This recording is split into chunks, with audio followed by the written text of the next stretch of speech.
ವಕ್ರತುಂಡ ಮಹಾಕಾಯ ಕೋಟಿ ಸೂರ್ಯ ಸಮಪ್ರಭ ನಿರ್ವಿಘ್ನಂ ಕುರ್ಮೇ ದೇವ ಸರ್ವಕಾರ್ಯೇಷು ಸರ್ವದಾ ಭಕ್ತಮಾನಸ ಹಂಸಾಯ ಸಚ್ಚಿದಾನಂದ ರೂಪಿಣೆ ನಮಃ ಶಂಕರಲಿಂಗಾಯ ನಮಃ ಸದ್ಗುರುಮೂರ್ತಯೇ ನಮಃ.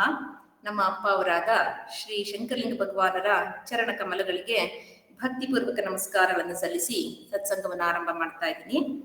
ಇಲ್ಲಿ ಆಗಮಿಸಿರುವ ಎಲ್ಲರಿಗೂ ಸಹ ನನ್ನ ನಮಸ್ಕಾರಗಳು ಹಾಗೂ ಇಂದಿನ ಸತ್ಸಂಗ ಕಾರ್ಯಕ್ರಮಕ್ಕೆ ಆತ್ಮೀಯ ಸ್ವಾಗತವನ್ನು ಬಯಸ್ತೀನಿ. ಇಂದು ನಮ್ಮ ಸತ್ಸಂಗದಲ್ಲಿ ಶ್ರೀಯುತ ಮಧು ಕಟ್ಟೆಯವರು ರಾಜಯೋಗ ಸಹಯೋಗ ಎಂಬ ವಿಷಯ ಕುರಿತಾದ ಪ್ರಸ್ತುತಿಯನ್ನು ನಮ್ಮ ಮುಂದೆ ಪ್ರಸ್ತುತಪಡಿಸುವರು. ಇವರು ಗಾಯತ್ರಿ ಸಾಧಕರಾಗಿದ್ದಾರೆ. ಹಲವಾರು ಉಪನ್ಯಾಸಗಳು ಯೂಟ್ಯೂಬ್ನಲ್ಲಿ ಇದೆ ಇವರದ್ದು. ಆಧ್ಯಾತ್ಮ ಚಿಂತಕರಾಗಿದ್ದಾರೆ. ಇವರ ಪ್ರಸ್ತುತಿಯನ್ನು ಇಂದು ನಾವೆಲ್ಲರೂ ಸಹ ಕೇಳೋಣ. ಶ್ರೀ ಮಧುಕಟ್ಟೆ ಅವರು ನಮ್ಮ ಜೊತೆ ಇದ್ದಾರೆ. ಅವರಿಗೆ ನನ್ನ ಹೃತ್ಪೂರ್ವಕ ನಮಸ್ಕಾರಗಳು ಹಾಗೂ ನಮ್ಮ ಸತ್ಸಂಗ ವತಿಯಿಂದ ಆತ್ಮೀಯ ಸ್ವಾಗತವನ್ನ ಕೋರ್ತೀನಿ ಸರ್ ತಮಗೆ. ಸರ್, ತಾವು ತಮ್ಮ ಒಂದು ಪರಿಚಯವನ್ನು ಹೇಳೋದ್ರ ಮುಖಾಂತರ ತಮ್ಮ ಪ್ರಸ್ತುತಿಯನ್ನು ಆರಂಭ ಮಾಡಬೇಕಾಗಿ ತಮ್ಮಲ್ಲಿ ಕೇಳ್ಕೊತೀನಿ. ಎಲ್ರಿಗೂ ನಮಸ್ಕಾರಮ್ಮ ಹಾಗೂ ಧನ್ಯವಾದಗಳು. ನನ್ನ ಪರಿಚಯ ಅಂತ ಬಂದಾಗ ಸಾಧನೆ ಸಂಬಂಧಪಟ್ಟ ಹಾಗೆ ಪರಿಚಯ ಮಾಡ್ಕೊಂಡ್ಬಿಡ್ತೀನಿ, ಅದು ಸೂಕ್ತ. ಸೊ ತಾವು ಹೇಳಿದಾಗೆ ಗಾಯತ್ರಿಯಲ್ಲಿ ಹಿಮಾಲಯನ್ ಟ್ರೆಡಿಷನಲ್ಲೆಲ್ಲ ಯೋಗ ಮಾರ್ಗದಲ್ಲೇ ನಡೆದು ಹಾಗೆ ನನ್ನ ಸ್ವಧರ್ಮಕ್ಕೆ ತಕ್ಕಂತಹ ಗುರುವನ್ನು ನಾನು ಅರಸಿಕೊಂಡು ಹೋದಾಗ ನನಗೆ ಸಿಕ್ಕೋರು ಶಿಶುನಾಳ ಶರೀಫರ ಗುರು ಶಿಷ್ಯ ಪರಂಪರೆ ಏನಿದೆ ಅದರಲ್ಲಿ ಒಬ್ಬರ ಗುರುಗಳಾಗಿದ್ದು ನಾಗರಾಜಪ್ಪರು ನನ್ನ ಗುರುಗಳಾಗಿ ನನಗೆ ಸಿಕ್ಕಿದ್ರು. ಅವರ ಮುಖಾಂತರ ನಾನು ರಾಜಯೋಗದಲ್ಲಿ ನಡೀತಾ ಹಾಗೆ ಶಾಕ್ತ ಪಂಥವನ್ನ ಮತ್ತೆ ಗಾಯತ್ರಿ ಉಪಾಸನೆಯ ಹಲವಾರು ಮಾರ್ಗಗಳಲ್ಲಿ ನಾನು ಯೋಗ ಮಾರ್ಗದಲ್ಲಿ ನಡೀತಾ ಬಂದಂತಹ ವ್ಯಕ್ತಿ. ತದನಂತರ ಈಗ ನಾಗರಾಜಪ್ಪ ಅವರು ಒಂದು 3-4 ವರ್ಷದ ಮುಂದೆ ದೇಹ ಬಿಡ್ತಾರೆ. ಬಿಡೋ ಮುಂಚೆ ನನ್ನ ಗುರುಸ್ಥಾನದಲ್ಲಿ ಕೂರಿಸಿ ಅವರು ಗದ್ದಿಗೆ ಆಗಿದ್ದಾರೆ. ಸೊ ಈಗ ನಮ್ಮ ಗುರು ಶಿಷ್ಯ ಪರಂಪರೆ ಏನಿದೆ, ಶಿಶುನಾಳ ಶರೀಫರದ್ದು 3-4 ಗುರು ಶಿಷ್ಯ ಪರಂಪರೆ ಇದೆ, ಅದ್ರಲ್ಲಿ ನಮ್ದು ಒಂದು. ಅದ್ರಲ್ಲಿ ಈಗ ಪ್ರಸ್ತುತ ಗುರುಸ್ಥಾನದಲ್ಲಿ ನನ್ನ ತಂದೆ ನನ್ನ ಕೆಲಸಕ್ಕೆ ಹಚ್ಚಿ ಕೂಡಿಸಿದ್ದಾರೆ ಇವಾಗ. ಸೊ ಈಗ ಈ ಕೆಲಸದಲ್ಲಿ ನಾನು ನಿರತನಾಗಿದ್ದೀನಿ. ಮುಖ್ಯವಾಗಿ ನಾನೀಗ ವಿಷಯಕ್ಕೆ ಬರ್ತೀನಿ. ಸಾಮಾನ್ಯ ನಾನು ಯಾಕೆ ಸಹಜ ಯೋಗವನ್ನ ಅಥವಾ ರಾಜಯೋಗವನ್ನೇ ಪ್ರತಿಪಾದನೆ ಮಾಡ್ತೀನಿ ಅನ್ನೋದ್ರ ಬಗ್ಗೆ ಬರೋಣ. ಮುಖ್ಯವಾಗಿ ನಮಗೆ ಆಧ್ಯಾತ್ಮ ಅಂತ ಬಂದಾಗ ಅದರ ಅಧ್ಯಾತ್ಮ ಪದದ ಅರ್ಥವೇ ಆತ್ಮದ ಅಧ್ಯಯನ ಅಂತ. ನನ್ನ ನಿಜ ಸ್ವರೂಪದ ಅರಿವು ನನಗೆ ಆಗುವುದು. ಸರಿ, ಈ ನಿಜ ಸ್ವರೂಪದ ಅರಿವು ನಮಗೆ ಯಾಕೆ ಆಗ್ತಿಲ್ಲ? ನಮಗೆ ಮನಸ್ಸು, ಬುದ್ಧಿ, ಅಹಂಕಾರಗಳು ಅಡ್ಡಿ ಬರ್ತಾ ಇದೆ.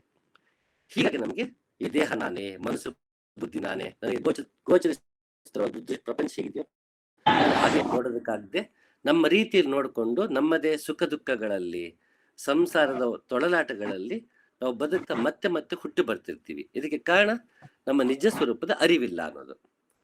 ಸರಿ, ಈ ಅರಿವಿಲ್ಲ ಅಂದಾಗ ಅರಿವು ಮೂಡಿಸಿಕೊಳ್ಳೋದು ಹೇಗೆ?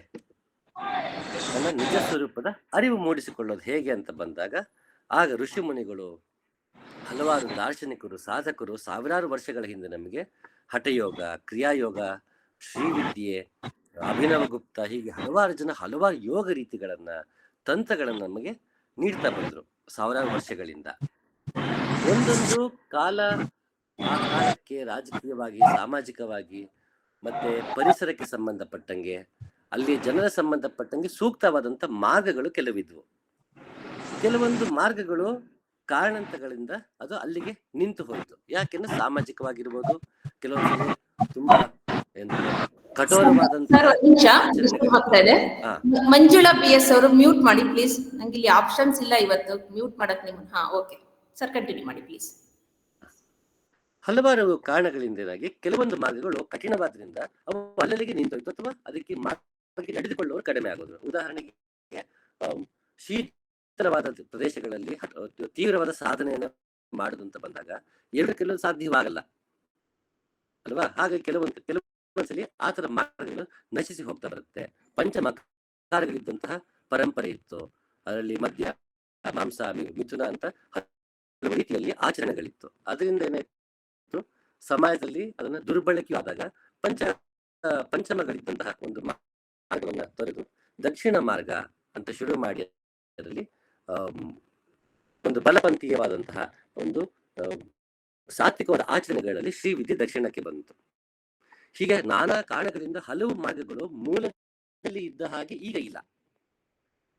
ಅದಕ್ಕೆ ಹೇಳಿದ್ರೆ ಸಾಮಾಜಿಕ, ರಾಜಕೀಯ ಹಾಗೂ ಧಾರ್ಮಿಕವಾದ ಹಲವು ವಿಷಯಗಳು, ಪರಿಸರ ಮತ್ತು ನಮ್ಮ ಆರ್ಥಿಕ ಪರಿಸ್ಥಿತಿ, ಮಾನಸಿಕ ಪರಿಸ್ಥಿತಿಗಳು ಕಾರಣವಾಗಿದೆ. ಆದ್ರೆ ಆಗಿನಿಂದ ಈಗಿನವರೆಗೂ ಹೆಚ್ಚು ಸುಮಾರು ಒಂದೇ ರೀತಿಯಾಗಿ ಉಳಿದುಕೊಂಡು ಬಂದಿರೋದು ಅಂದ್ರೆ ಅದು ರಾಜಯೋಗ.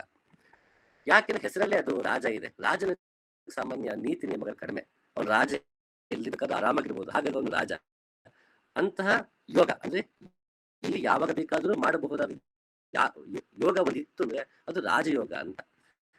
ಏನಕ್ಕೆ ಅಂತ ಹೇಳಿದ್ರೆ, ಈಗ ಉದಾಹರಣೆ, ಈಗ ನಾವೀಗ ಮಾತಾಡ್ತಿದೀವಿ, ನೀವು ಹೇಳಿದ್ರಿ ಇಲ್ಲಿ ಎಲ್ಲರೂ ಮೀಟಿಂಗ್ ನಡೀತಿರ್ಬೇಕಾದ್ರೆ ಒಬ್ರು ಮ್ಯೂಟ್ ಅನ್ಮ್ಯೂಟ್ ಮಾಡ್ಕೊಂಡಿರ್ಬೇಡಿ, ಮ್ಯೂಟ್ ಮಾಡಿ ಅಂತ ಹೇಳ್ತೀವಿ. ಅದೇ ಯಾರು ಉಸಿರಾಡ್ಬೇಡಿ ಅಂತ ಹೇಳಲ್ಲ. ನಾವು ದೇವಸ್ಥಾನಕ್ಕೆ ಹೋದಾಗ ಜ್ವರ ಮಾತಾಡಬೇಡ, ನಗಬೇಡ ಅಂತ ಹೇಳ್ತೀವಿ, ಉಸಿರಾಡ್ಬೇಡ ಅಂತ ಹೇಳಲ್ಲ. ಲೈಬ್ರರಿ ಜ್ವರ ಮಾತಾಡಬೇಡಿ ಅಂತ ಹೇಳ್ತಾರೆ, ಉಸಿರಾಡ್ಬೇಡಿ ಅಂತ ಹೇಳಲ್ಲ. ಪ್ರಪಂಚದ ಯಾವುದೇ ಮೂಲೆಗೆ ಹೋದ್ರು ಒಂದಲ್ಲ ಒಂದು ನಿಷೇಧ ಇರುತ್ತೆ, ಆದ್ರೆ ಉಸಿರಾಡೋದಕ್ಕೆ ನಿಷೇಧವೇ ಇಲ್ಲ. ಎಲ್ಲಿ ಬೇಕಾದ್ರೂ ಉಸಿರಾಡ್ಬೋದು ನಾವು. ಹಾಗಾಗಿ ರಾಜಯೋಗಕ್ಕೆ ಇಂತಹದೇ ಗಳಿಗೆಯಲ್ಲಿ, ಇಂತಹದೇ ಸಮಯದಲ್ಲಿ, ಇಂತಹ ವಯಸ್ಸಿನವರು, ಅದು ಗಂಡು ಹೆಣ್ಣು ಯಾವ ತಾರತಮ್ಯವೂ ಇಲ್ಲದೆಗೆ ಮಾಡಬಹುದಾದ ಯೋಗ ಒಂದಿದೆ ಅನ್ನೋದು ರಾಜಯೋಗ. ಇದು ಉಸಿರಾಟಕ್ಕೆ ಸಂಬಂಧಪಟ್ಟಿದ್ದು. ಸರಿ, ಈ ಉಸಿರಾಟಕ್ಕೆ ಸಂಬಂಧಪಟ್ಟಂತ ಯೋಗ ಏನು, ವಿಶೇಷತೆ ಏನು ಅಂತ ನಾವು ಮೊದಲು ತಿಳ್ಕೊಳ್ಳೋಣ. ಇದನ್ನ ನಮ್ಮ ಪುರಾಣಕಾರರು ತುಂಬಾ ಸೊಗಸಾಗಿ ಅದನ್ನ ನಮಗೆ ಪರಿಚಯ ಮಾಡ್ಕೊಡ್ತಾರೆ ಕಥೆಗಳ ಮುಖಾಂತರ. ನಮ್ಗೆ ಈ ಕಥೆಗಳೆಲ್ಲ ಗೊತ್ತಿರುತ್ತೆ, ಆದ್ರೆ ಅದು ಯೋಗ ಅಂತ ನಮಗೆ ಗೊತ್ತಿಲ್ಲದ್ರಿಂದ ಈ ರೀತಿ ಇದನ್ನ ನೋಡ್ಬಹುದಿತ್ತ ಅಂತ ಆಶ್ಚರ್ಯ ಆಗುತ್ತೆ. ತಮಗೆಲ್ಲ ಸತ್ಯ ಸಾವಿತ್ರಿ ಕಥೆ ಗೊತ್ತೇ ಇದೆ ಅಲ್ವಾ? ಅದ್ ನಾವು ನೋಡ್ತೀವಿ. ಸತ್ಯವಾನ್ ಅಂತ ಒಬ್ಬ ಗಂಡ ಇರ್ತಾನೆ, ಆಕೆಗೆ ಕಾಲಾಂತರವಾಗಿ ಅಕಾಲವಾಗಿ ಆತ ಮರಣ ಹೊಂದಾಗ ಯಮನಿಂದ ಆತನನ್ನ ಗೆದ್ಕೊಂಡು ಬರ್ತಾರೆ ಅಂತ ನಾವು ಕತೆ ಕೇಳಿದ್ವಿ. ಸತ್ಯವಾನ್ ಸಾವಿತ್ರಿ ಕತೆ. ಇದು ಯೋಗಾರ್ಥವನ್ನ ನೋಡೋಣ. ಈಗ ಸತ್ಯವಾನ್ ಅಂದ್ರೆ ಯಾವುದು ಸತ್ಯ, ಯಾವುದು ಇದೆಯೋ ಅದು ಸತ್ಯ. ಯಾವುದು ಸದಾಕಾಲ ಇದೆಯೋ ಅದು ಸತ್ಯವಾದರೆ, ಯಾವುದು ಸದಾಕಾಲ ಇರುವುದು ಅದು ಆತ್ಮ. ಸತ್ಯವಾನ್ ಅಂದ್ರೆ ಇಲ್ಲಿ ಆತ್ಮ. ಅದಕ್ಕೆ ಅವನಿಗೆ ಜೊತೆಗೆ ಪತಿರತಿಯಾಗಿರುವ ಸಾವಿತ್ರಿ ಯಾರು ಅಂತ ಮತ್ತೆ ಪ್ರಶ್ನೆ ಬರುತ್ತೆ. ಆತ್ಮಕ್ಕೆ ಹಂಗಾರೆ ಪತಿ ಮಡದಿ ಯಾರು? ಸದಾಕಾಲವನ್ನು ಸೇವೆಯಲ್ಲಿ ತೊಡಗಿಕೊಂಡಿರುವಂತಹ, ಅವನ ರಕ್ಷಣೆಗೋಸ್ಕರ ನಿಂತಿರುವಂತಹ ಈ ಸಾವಿತ್ರಿ ಯಾರು ಪ್ರಶ್ನೆ ಬರುತ್ತೆ. ನಮಗೆ ಸವಿತ್ರ ಮಂತ್ರ ಎರಡು ಗೊತ್ತು. ನಾವು ಅದನ್ನ ಸಾಮಾನ್ಯವಾಗಿ ಗಾಯತ್ರಿ ಮಂತ್ರ ಅಂತ ಹೇಳ್ತೀವಿ. ಆದ್ರೆ ಅದು ಗಾಯತ್ರಿ ಛಂದಸ್ಸಿನಲ್ಲಿ ರಚನೆಯಾದ ಮಂತ್ರ, ಆದ್ರೆ ಅದು ಸವಿತ್ರ ಮಂತ್ರ. ಯಾಕೆ ಸವಿತ್ರವರೆಣ್ಯಂ ಅಂತ ಮೊದಲ ಶ್ಲೋಕದ ಮೊದಲ ಸಾಲ ಹಾಗೆ ಬರುತ್ತೆ. ಸವಿತ್ರ ಅಂದ್ರೆ ಸೂರ್ಯನನ್ನ ನಾವು ಹೇಳ್ತೀವಿ. ಸೂರ್ಯನನ್ನ ಇಲ್ಲಿ ಹೇಳೋದಕ್ಕೂ ಪ್ರಾಣಕ್ಕೂ ಏನ್ ಸಂಬಂಧ ಉಸಿರಾಟಕ್ಕೆ ಅನ್ನೋ ಪ್ರಶ್ನೆ ಮತ್ತೊಂದು ಬರುತ್ತೆ. ಈಗ ನಮಗೆ ಅನ್ನದಿಂದ ನಮಗೆ ಪ್ರಾಣ ಬರ್ತಾ ಇದೆ. ನಾವು ಆಹಾರ ತಿನ್ನೋದ್ರಿಂದ ನಮ್ಮ ದೇಹ ಸದೃಢವಾಗಿರುತ್ತೆ, ನಮ್ಮಲ್ಲಿ ಶಕ್ತಿ ಬರುತ್ತೆ, ದಿನನಿತ್ಯ ಕೆಲಸ ಮಾಡೋದಕ್ಕೆ ಸಾಧ್ಯ ಆಗುತ್ತೆ. ಈ ಅನ್ನ ನಮಗೆ ಎಲ್ಲಿಂದ ಬಂತು? ಇದು ಸೂರ್ಯನಿಂದ ಬಂತು. Whether is vegetarian or non vegetarian, ಒಂದೇ ಆದ್ರೆ ಅವರು ಸಸ್ಯಗಳ ಮೇಲೆ ಆಧಾರಿತವಾಗಿದ್ದಾರೆ. ಅದಕ್ಕೆ ಎಲ್ಲವಕ್ಕೂ ಪೋಷಣೆ ಎಲ್ಲಿಂದ ಆಗ್ತದೆ? ಸೂರ್ಯನ ಬೆಳಕಿನಿಂದ. ಅವನು ನೀಡೋ ಬೆಳಕಿನಿಂದ, ಶಾಖದಿಂದ, ಮತ್ತೆ ಮಳೆಯನ್ನು ಸುರಿಸೋದ್ರಿಂದ, ನಾನಾ ಕಾರಣಗಳಿಂದ ನಮಗೆ ಅನ್ನ ಒದಗಿಸೋದಕ್ಕೆ ನಮಗೆ ಸೂರ್ಯ ಕಾರಣನಾಗಿದ್ದಾನೆ. ಹಾಗಾಗಿ ಅನ್ನದಿಂದ ಪ್ರಾಣ ಬರ್ತಿದೆ ಅರ್ಥ ಸೂರ್ಯನಿಂದ ಪ್ರಾಣ ಬರ್ತಿದೆ ನಮಗಿಂತ. ಹಾಗಾಗಿ ಸೂರ್ಯನ ಪ್ರಾಣ ಅಂದ್ರು. ಹಾಗಾದವನ ಸವಿತ್ರು. ಯಾವರಲ್ಲಿ ಆ ಪ್ರಾಣವಿದೆಯೋ ಆಕೆ ಸಾವಿತ್ರಿ. ಅಂದ್ರೆ ಇಲ್ಲಿ ಪ್ರಾಣ ಅಂತ ಬಂದಾಗ, ಇಲ್ಲಿ ಸಾವಿತ್ರಿ ಅಂತ ಬಂದಾಗ ಪ್ರಾಣ ಅನ್ನೋ ಅರ್ಥದಲ್ಲಿ ಸಿಗುತ್ತೆ. ಇಲ್ಲಿ ಸತ್ಯವಾನ್, ಇಲ್ಲಿ ಸಾವಿತ್ರಿ. ಸದಾಕಾಲ ಅವನ ಸೇವೆಯಲ್ಲಿ ತೊಡಗಿದ್ದಾಳೆ. ಅರ್ಥ ಏನು? ನಾವಿದನ್ನು ಈ ರೀತಿ ನೋಡೋಣ. ಮನುಷ್ಯ ಹುಟ್ಟಿದಾಗಿನಿಂದ ಕೊನೆಯವರೆಗೂ ಪ್ರತಿದಿನಕ್ಕೆ 21,600 ಸಲ ಉಸಿರಾಡುತ್ತಾನೆ. ಉಸಿರು ಒಳಗೆ ತಗೋತಾನೆ, ಉಸಿರು ಹೊರಗೆ ಬಿಡುತ್ತಾನೆ. ಒಂದು ಅಂತ ಲೆಕ್ಕ ತಗೊಂಡ್ರೆ ಅದನ್ನ ಉಸಿರು ಶ್ವಾಸ ಮತ್ತೆ ವಿಶ್ವಾಸವನ್ನ 21,600 ಸಲ ದಿನಕ್ಕೆ ಉಸಿರಾಡ್ತಾನೆ. ಅಥವಾ ಯಾವಾಗ 21,600 ಉಸಿರಾಟ ಸರ್ಕಲ್ ಮುಗಿಯುತ್ತೋ ಅದು ಒಂದು ದಿನ ಅಂತ ಪರಿಗಣಿಸಬಹುದು. ಇಂಥ ಉಸಿರಾಟ ನಮ್ಮನ್ನ ಸದಾಕಾಲ ಆತ್ಮವನ್ನ ದೇಹದಲ್ಲಿ ಇಟ್ಟುಕೊಳ್ಳುವುದಕ್ಕೆ ಪ್ರಾಣ ನಿರಂತರವಾಗಿ ಸೇವೆ ಮಾಡ್ತಾನೆ ಇದೆ. ಅದು ದೇಹದಲ್ಲಿ ಪ್ರಾಣವನ್ನು ಇಟ್ಕೊಳ್ಳೋದೇ ಅದಕ್ಕೆ ಕೆಲಸವಾಗಿರುವುದರಿಂದ ಅದು ಪತಿವ್ರತೆ ಅಂತ ಪರಿಗಣಿಸ್ತಾರೆ. ಯೋಗದಲ್ಲಿ ನೋಡುವಾಗ ಸಾವಿತ್ರಿ ಪ್ರಾಣ, ಸತ್ಯವಾನ್ ಅಂದ್ರೆ ಆತ್ಮ. ಈ ಆತ್ಮವನ್ನ ದೇಹದಲ್ಲಿ ಸದಾ ಕಾಪಾಡಿಕೊಳ್ಳುವಾಗ ಮೃತ್ಯುವನ್ನ ಗೆಲ್ಲುವುದು ಹೇಗೆ ಅಂತ ಕೇಳಿದಾಗ, ಅಲ್ಲಿ ಸೂರ್ಯ ಅಸ್ತಮವಾಗಬೇಕು, ಸಂಧ್ಯಾಕಾಲದಲ್ಲಿ ತಡೆ ನಿಲ್ಲಿಸ್ತಾರೆ. ಸಂಧ್ಯಾಕಾಲ ಯಾಕೆ ತಡೆ ನಿಲ್ಲಿಸ್ಬೇಕಿತ್ತು? ಇದು ತುಂಬಾ ಯೋಗಾರ್ಥದಲ್ಲಿ ಸೂಕ್ಷ್ಮವಾಗಿದೆ. ನಮಗೆ ಇಡಾನಾಡಿ, ಪಿಂಗಳ ನಾಡಿ, ಸೂರ್ಯನಾಡಿ, ಚಂದ್ರನಾಡಿ ಅಂತ ಕರಿತೀವಿ. ಸೊ ಇಂತಹ ಸೂರ್ಯನಾಡಿಯಿಂದ ಹೊರಟಂತಹ ಉಸಿರು ಪ್ರಾಣದಿಂದ ದೇಹದೊಳಗೆ ಹೊರಂತಹ ಉಸಿರು ಅಪಾನದಿಂದ ದೇಹದಿಂದ ಹೊರಗೆ ಬರುತ್ತೆ.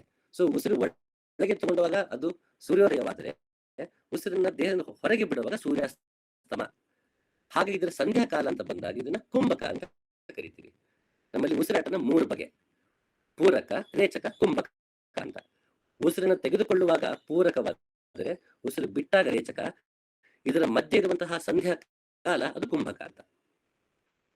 ಉಸಿರು ತಗೊಂಡಾಗ ಹುಟ್ಟು, ಉಸಿರು ಬಿಟ್ಟಾಗ ಸಾವು, ಅದರ ಮಧ್ಯೆ ಇರುವುದು ಅಮೃತ, ಶಾಶ್ವತವಾದ ನೆಲೆ.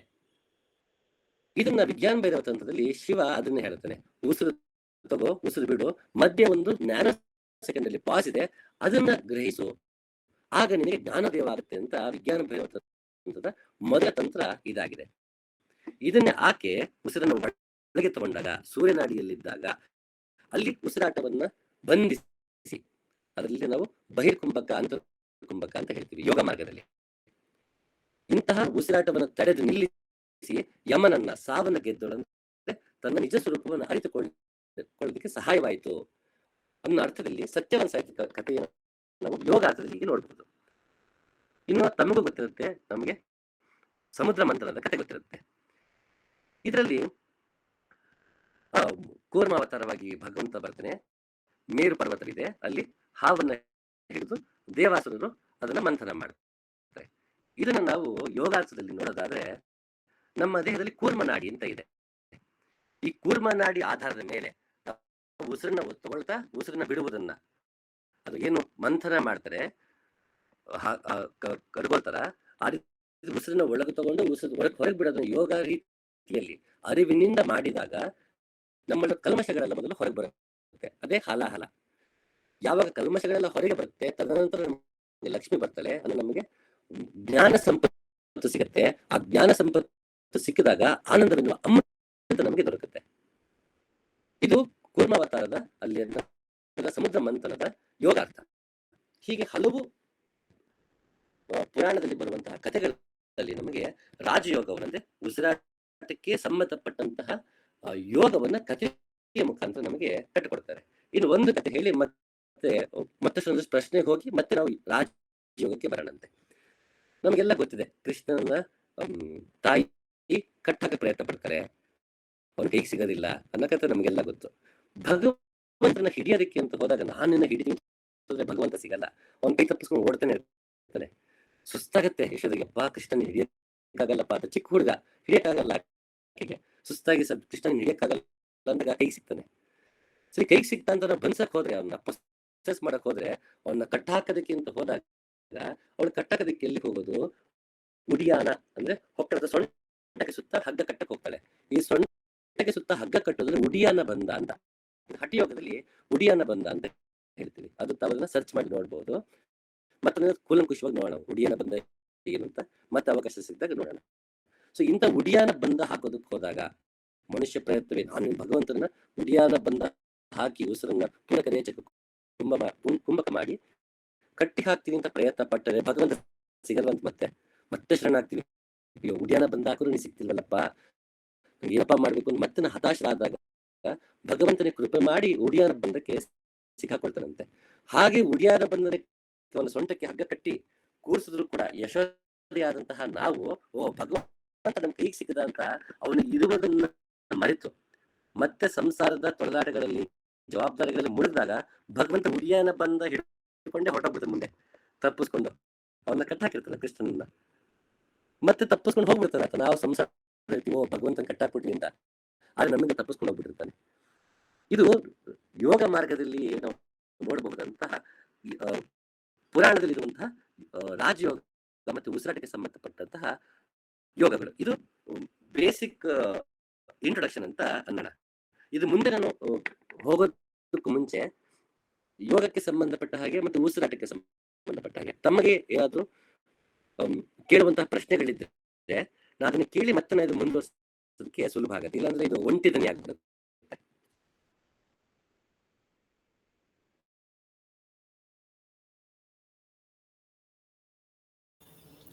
ಪ್ರಶ್ನೆ ಕೇಳಿ ಅಂತ ಹೇಳ್ತಿದ್ದಾರೆ. ಇದಕ್ಕೆ ಸಂಬಂಧಪಟ್ಟಿದ್ದು ಯಾರು ಕೇಳುತ್ತಿದ್ರೆ ಕೇಳಿ ಸರ್. ಆಕ್ಚುಲಿ ನಾವು ಕೊನೆ ಭಾಗದಲ್ಲಿ ಪ್ರಶ್ನೆಗಳಿಗೆ ಇಟ್ಕೋತೀವಿ 10 ನಿಮಿಷ 5 ನಿಮಿಷ. ಹಾ ಇನ್ ಕೇಸ್ ಯಾರು ಕೇಳಲಿಲ್ಲ ಅಂತಂದ್ರೆ ನೀವು ಮುಂದುವರಿಸಿ ಸರ್. ಕೊನೆ ಅವಧಿನಲ್ಲಿ ನಾವು ಬೇಕಾದ್ರೆ ಕೇಳೋಣ. ಹೌದಾ? ಹಾ ಸರ್, ಖಂಡಿತ ಖಂಡಿತಮ್ಮ, ಹಾಗೆ ಮಾಡಿ. ಕಂಟಿನ್ಯೂ ಮಾಡಿ ಸರ್.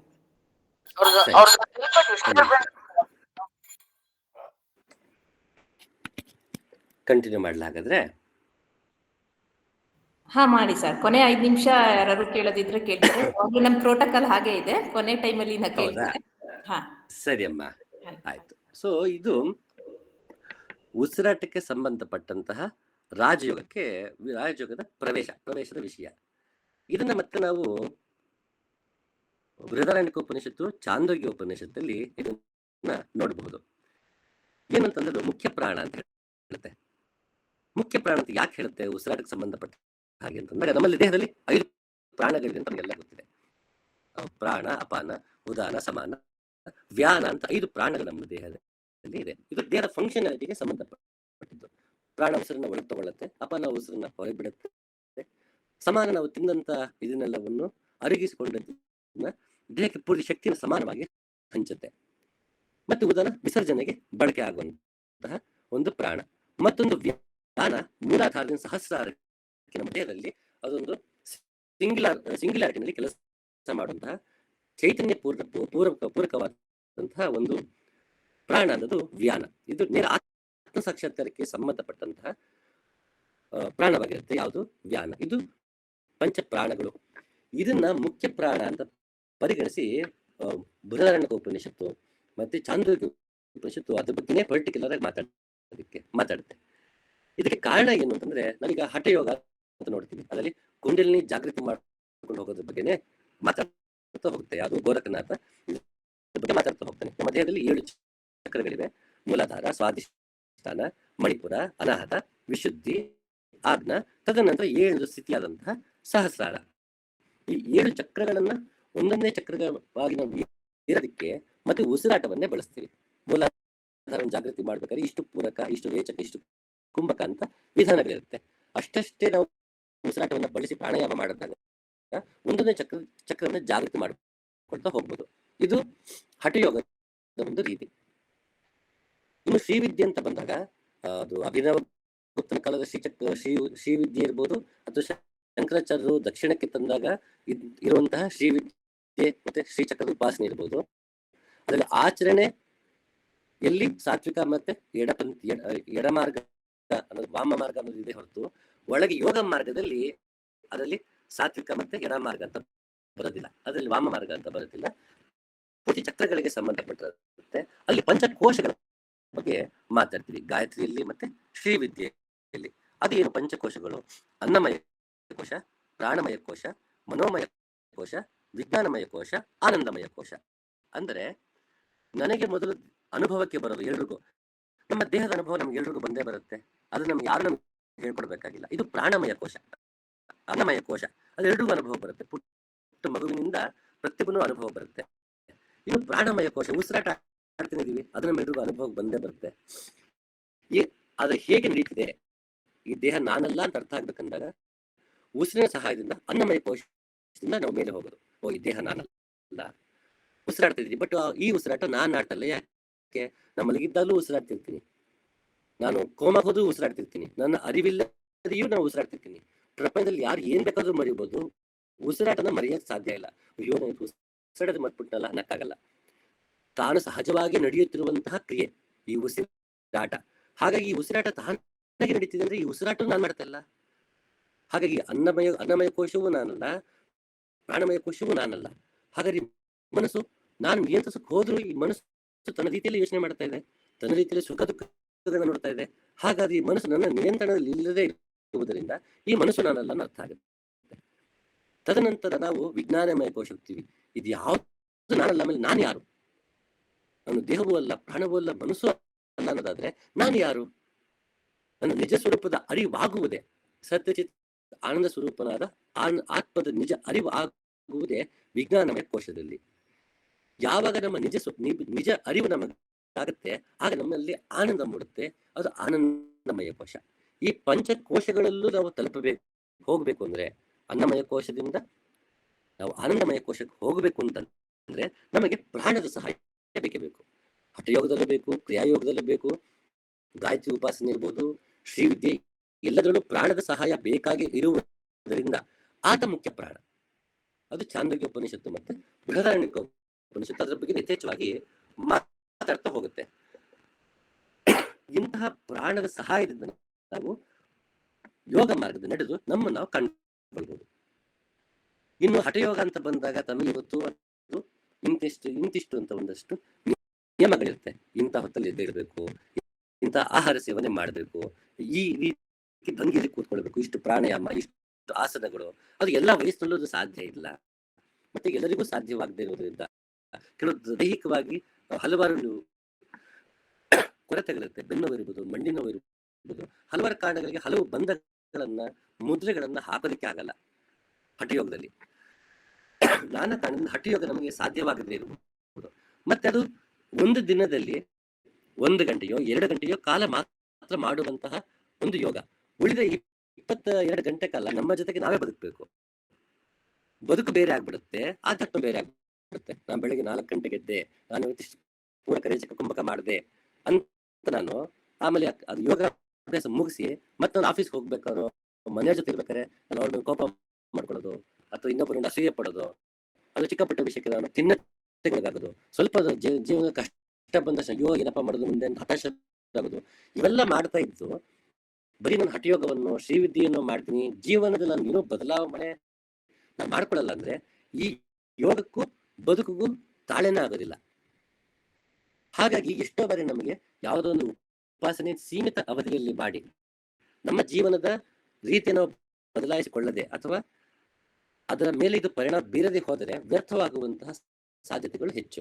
ಹಾಗಾಗಿ ಏನ್ ಮಾಡ್ತಿದ್ರು, ಶ್ರೀವಿದ್ಯೆ ಆಗಿರ್ಬೋದು, ಹಠಯೋಗ ಆಗಿರ್ಬೋದು, ಗುರು ಮುಖೇನ ಗುರು ಸಾನ್ನಿಧ್ಯದಲ್ಲಿ ಇದ್ದು ಅದನ್ನ ಕಲಿಯೋದಕ್ಕೆ 12 ವರ್ಷ ಗುರು ಸೇವೆಯಲ್ಲಿ ತೊಡಗಿಕೊಂಡು ಅದನ್ನ ಕಲಿತು ತದನಂತರ ಜೀವನ ಅಭ್ಯಾಸ ಮಾಡ್ಕೊಳ್ಳೋಕೆ ಶುರು ಮಾಡ್ತಿದ್ರು. ಇದು ಈಗಿನ ಕಾಲಕ್ಕೆ ಎಲ್ಲರಿಗೂ ಸಾಧ್ಯವಾಗುವಂತಹ ವಿಷಯವಲ್ಲ. ಹಾಗಾಗಿ ಪುರಂದರದಾಸ್ ಇರ್ಬೋದು, ಮೀರಾಬಾಯಿ ಇರ್ಬೋದು, ಲಲ್ಲೇಶ್ವರಿ, ಕಾಶ್ಮೀರದ ಲಲ್ಲೇಶ್ವರಿ ಇರ್ಬೋದು, ಇವರೆಲ್ಲ ಏನ್ ಮಾಡಿದ್ರು, ಉಸಿರಿನ ಬಗ್ಗೆ ಮತ್ತೆ ಉಪನಿಷತ್ಕಾರರು ಏನ್ ನಮ್ಗೆ ಉಸಿರಾಟಕ್ಕೆ ಸಂಬಂಧಪಟ್ಟಂತಹ ರಾಜಯೋಗವನ್ನ ಕೊಟ್ಟಿದ್ರು, ಅದನ್ನ ಮತ್ತೆ ತಮ್ಮ ಕೀರ್ತನೆಗಳ ಮುಖಾಂತರ ಎಲ್ರಿಗೂ ಪರಿಚಯ ಮಾಡಕ್ ಶುರು ಮಾಡಿದ್ರು. ಅದಕ್ಕೆ ಕೆರೆಯ ನೀರನ್ನು ಕೆರೆಗೆ ಚೆಲ್ಲಿ ಅಂತ ದಾಸರು ನಮ್ಗೆ ಹೇಳ್ತಾರೆ. ಉಸಿರು ತಗೊಳ್ತೀವಿ, ಉಸಿರು ಬಿಡ್ತೀವಿ, ಕೆರೆಯ ನೀರನ್ನ ಕೆರೆಗೆ ಚೆಲ್ತೀವಿ. ಸೃಷ್ಟಿಯಿಂದ ತೆಗೆದುಕೊಂಡ ಗಾಳಿಯನ್ನ ವಾಪಸ್ ನಾವು ಸೃಷ್ಟಿಗೆ ನೀಡ್ತೀವಿ, ಹೊರಗಡೆಗೆ ನೀಡ್ತೀವಿ. ಕೆರೆಯ ನೀರನ್ನ ಕೆರೆಗೆ ಚೆಲ್ತೀವಿ, ಅಲ್ಲಿ ಭಗವಂತನ ಸ್ಮರಣೆ ಮಾಡ್ತೀವಿ. ಸದಾಕಾಲ ಭಗವಂತನ ಸ್ಮರಣೆ ಮಾಡಬೇಕು ಅಂದಾಗ ಹೀಗೆ ಸ್ಮರಣೆ ಮಾಡಬೇಕು. ಅದಕ್ಕೆ ಏನ್ ಮಾಡಿದ್ರು ವೈಷ್ಣವರಾದವರು ಓಂ ನಮೋ ಭಗವತೆ ವಾಸುದೇವಾಯ ಅಥವಾ ಓಂ ನಮೋ ನಾರಾಯಣಾಯ ಅಥವಾ ಹರೇ ರಾಮ ಹರೇ ಕೃಷ್ಣ, ಈ ರೀತಿಯ ವೈಷ್ಣವ ಪರಂಪರೆಯಲ್ಲಿ ವಿಷ್ಣುಗೆ ಸಂಬಂಧಪಟ್ಟಂತಹ ಕೆಲವು ಬೀಜ ಮಂತ್ರಗಳನ್ನ ವೈಷ್ಣವ ಪರಂಪರೆಯಲ್ಲಿ ನೀಡಿದ್ರು. ಇದನ್ನು ನೀವು ಕ್ಷಮಿಸಿ, ಇದನ್ನು ನೀವು ಉಸಿರಿನ ಜೊತೆಗೆ ಹೇಳಿಕೊಳ್ಳುತ್ತಿದ್ದಾಗ ದಿನನಿತ್ಯವೂ ಭಗವಂತನ ಸ್ಮರಣೆಯಲ್ಲೇ ಇದ್ದ ಹಾಗಾಗತ್ತೆ. ಸದಾಕಾಲ ಭಗವಂತ ಸ್ಮರಣೆ ಇರಬೇಕು ಅಂದ್ರೆ ಸ್ಮರಣೆಯಲ್ಲಿ ಇರೋದು ಹೇಗೆ?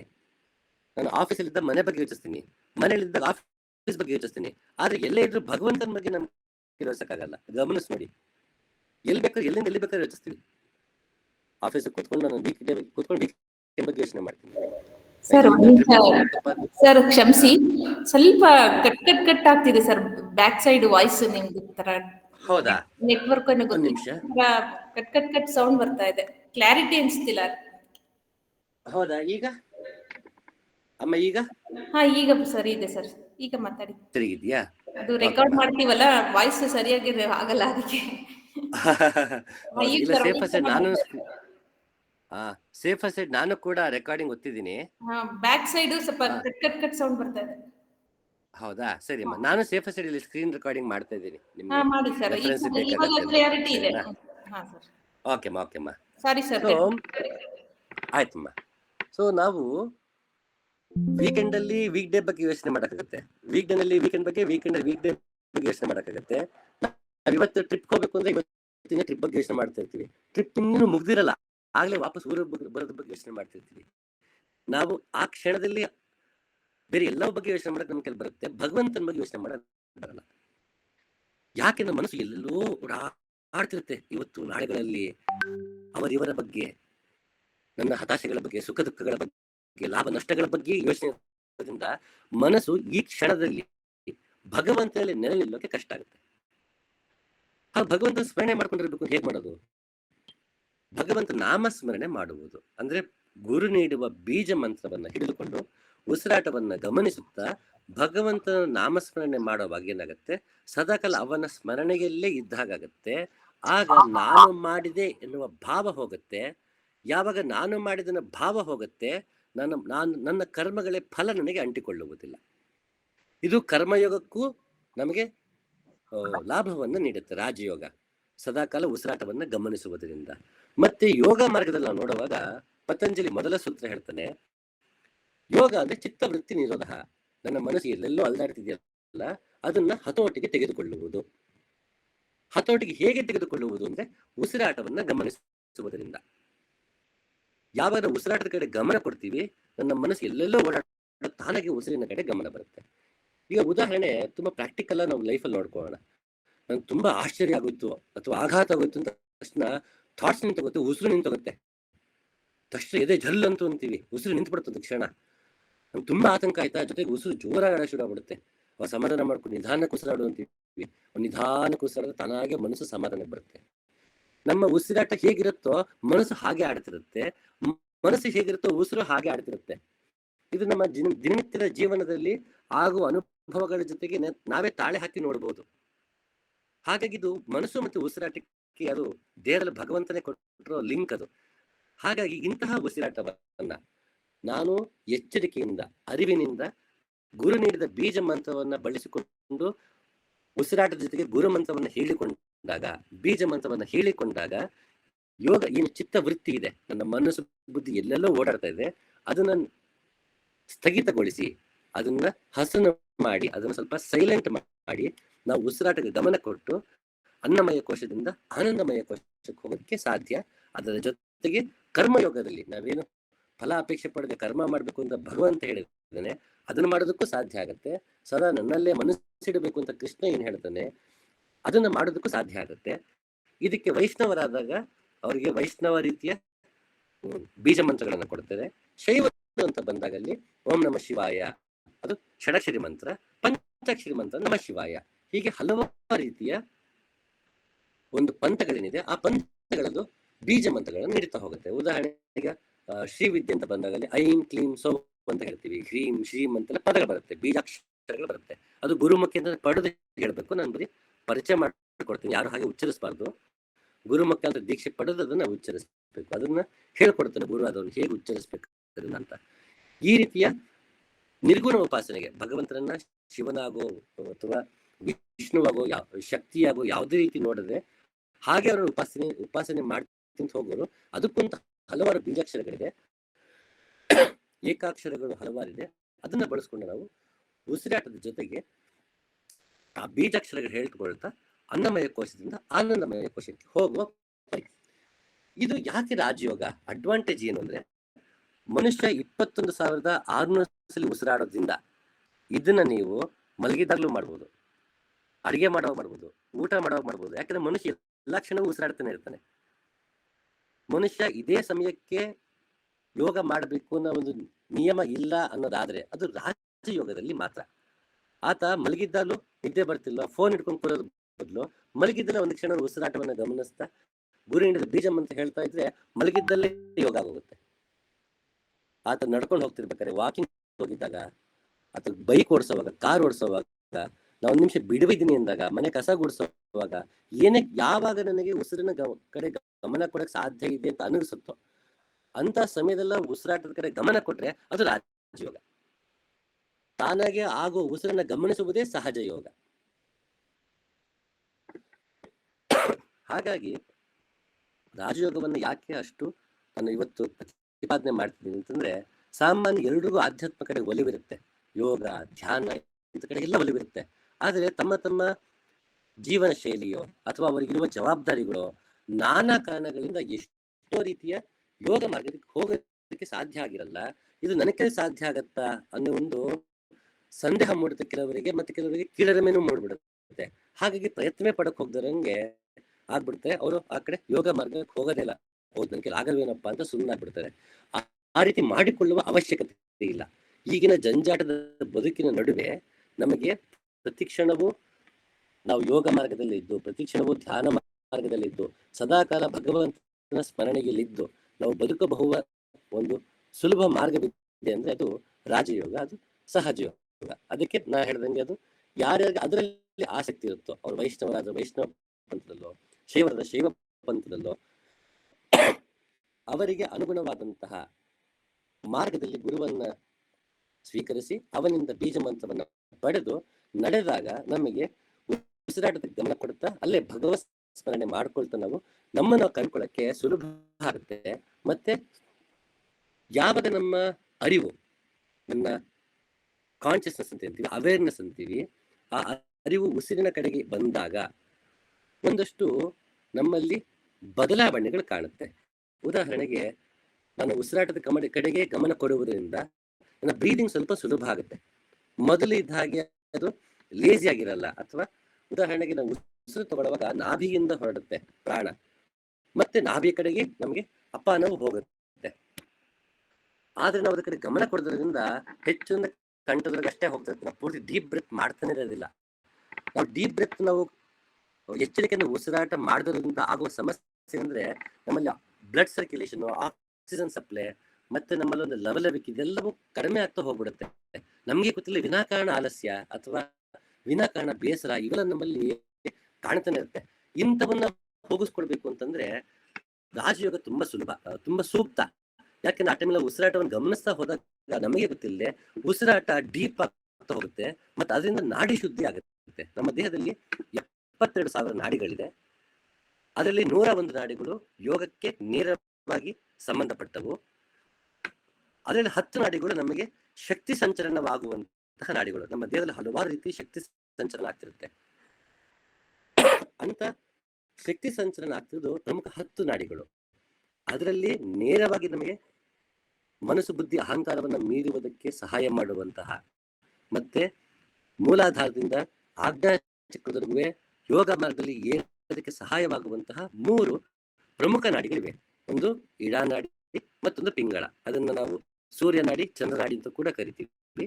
ಇನ್ನೊಂದು ಸುಷುಮ್ನ ನಾಡಿ, ಅದು ಮೂಲಾಧಾರದ ಸಹಸ್ರವರೆಗೂ ಏಕವಾಗಿ ವ್ಯಾನ ಏನಿದೆ ಆ ರೀತಿಯ ಸುಷುಮ್ನ ನಾಡಿ ನೇರವಾಗಿದೆ. ಇಂತಹ ಒಂದು ಸುಷುಮ್ನ ನಾಡಿಗೆ ವ್ಯಾನದ ಸಹಾಯದಿಂದ ನಾವು ಹೋದಾಗ ನನ್ನ ಅರಿವು ಒಳಮುಖವಾಗುತ್ತೆ. ಆಗ ನಮ್ಮ ನಿಜ ಸ್ವರೂಪವನ್ನು ಕಾಣ್ಕೊಳ್ಳೋಕೆ ಸಹಾಯ ಆಗುತ್ತೆ. ಇದು ಮಾಡಬೇಕು ಅಂತಂದ್ರೆ ರಾಜಯೋಗದಲ್ಲಿದ್ದಾಗ, ಸಹಜ ಯೋಗದಲ್ಲಿದ್ದಾಗ ಅದು ಯಾವ ಕ್ಷಣ ಬೇಕಾದ್ರೂ ಆಗ್ಬಹುದು. ನಾವು ಇಷ್ಟು ದಿನ ಇಷ್ಟು ಗಂಟೆ ಕಾಲ ಮಾಡ್ಬೇಕಿತ್ತು, ನಾವು ಮಾಡಕ್ಕಾಗಿಲ್ಲ, ಇದು ಆಚರಣೆ ತಪ್ಪು ಅನ್ನೋ ದೋಷವೇ ಅದಕ್ಕೆ ಇಲ್ಲ. ಇದಕ್ಕೆ ಸಾಮಾನ್ಯ ಒಂದು ಕತೆ ಹೇಳ್ತಾ ಇರ್ತೀನಿ. ಅದು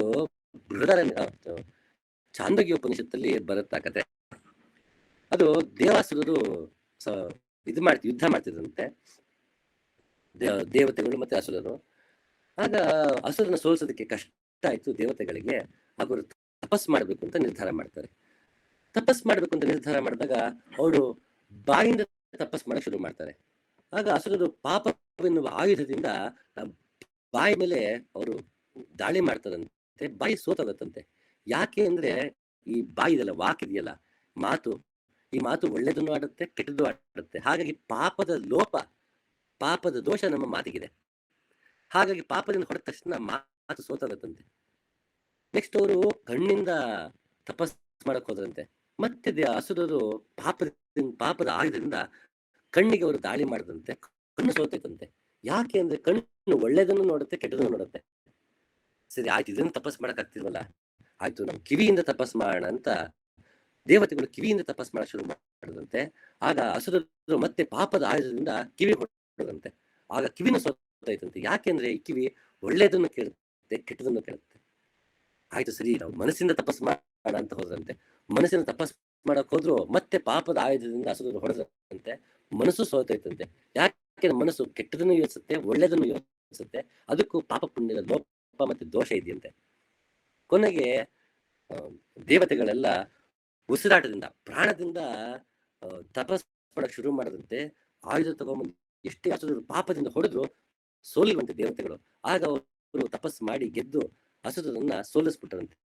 ನಾನು ಮೊದಲೇ ಹೇಳಿದಾಗೆ ಕತೆ, ಎಲ್ಲೇ ಹೋಗಿ ಏನೇ ಮಾಡಿ, ಒಂದು ಕಡೆ ಇದು ಪುಣ್ಯದ ಪಾಪ ಅಂತೀವಿ, ಒಂದ್ ಕಡೆ ಇದು ಸರಿ, ಇನ್ನೊಂದ್ ಕಡೆ ತಪ್ಪು. ಲೈಬ್ರರಿಲಿ ಜೋರಾಗಿ ಮಾತಾಡಾಗಿಲ್ಲ, ಒಂದು ಸಾವಿನ ಮನೆಯಲ್ಲಿ ಜೋರಾಗಿ ನಗೋ ಹಾಗಿಲ್ಲ. ಹೀಗೆ ಎಲ್ಲೇ ಹೋದ್ರು ಇದು ಮಾಡಬೇಕು, ಇದು ಮಾಡಬಾರ್ದು ನಿಯಮ ಇದೆ. ಆದ್ರೆ ಪ್ರಪಂಚದ ಯಾವುದೇ ಮೂಲೆಯಲ್ಲೂ ನಿಮಗೆ ಉಸಿರಾಡಬೇಡಿ, ಇದು ತಪ್ಪು ಅಂತ ಎಲ್ಲೂ ಹೇಳಲ್ಲ.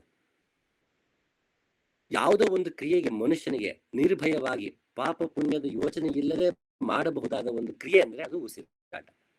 ಇದಕ್ಕೆ ಪಾಪ ಪುಣ್ಯದ ಲೋಪವೇ ಇಲ್ಲ, ಪರಿಶುದ್ಧವಾದಂಥದ್ದು. ಅದು ಹೇಗಿದೆಯೋ ಹಾಗೆ ಇರುವಂಥದ್ದು. ನಾವು ಒಂದು ಅಚ್ಯುತನಾದ, ಯಾವುದೇ ಚ್ಯುತಿ ಇಲ್ಲದ ಭಗವಂತನ ನಾವು ಕಾಣಬೇಕಂದ್ರೆ ನಾವು ಯಾವುದೇ ಚ್ಯುತಿ ಇಲ್ಲದೆ ಇರಬೇಕು. ಅಂತ ಯಾವುದೇ ಚ್ಯುತಿ ಇಲ್ಲದೆ ನಾವು ಇರಬೇಕು ಅಂದ್ರೆ ಚ್ಯುತಿ ಇಲ್ಲದ ಮಾರ್ಗದಲ್ಲಿ ನಡೆಯಬೇಕು. ಅಂತ ಚ್ಯುತಿ ಇಲ್ಲದ ಮಾರ್ಗ ಯಾವುದು ಅಂದ್ರೆ ಅದು ಉಸಿರಾಟವನ್ನ ಗಮನಿಸುವುದು. ಅದೇ ರಾಜಯೋಗ.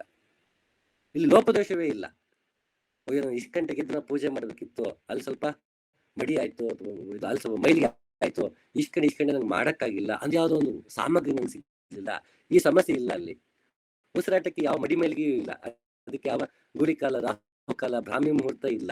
ಸದಾಕಾಲ ಉಸಿರಾಡ್ತಾ ಇರ್ತೀವಿ.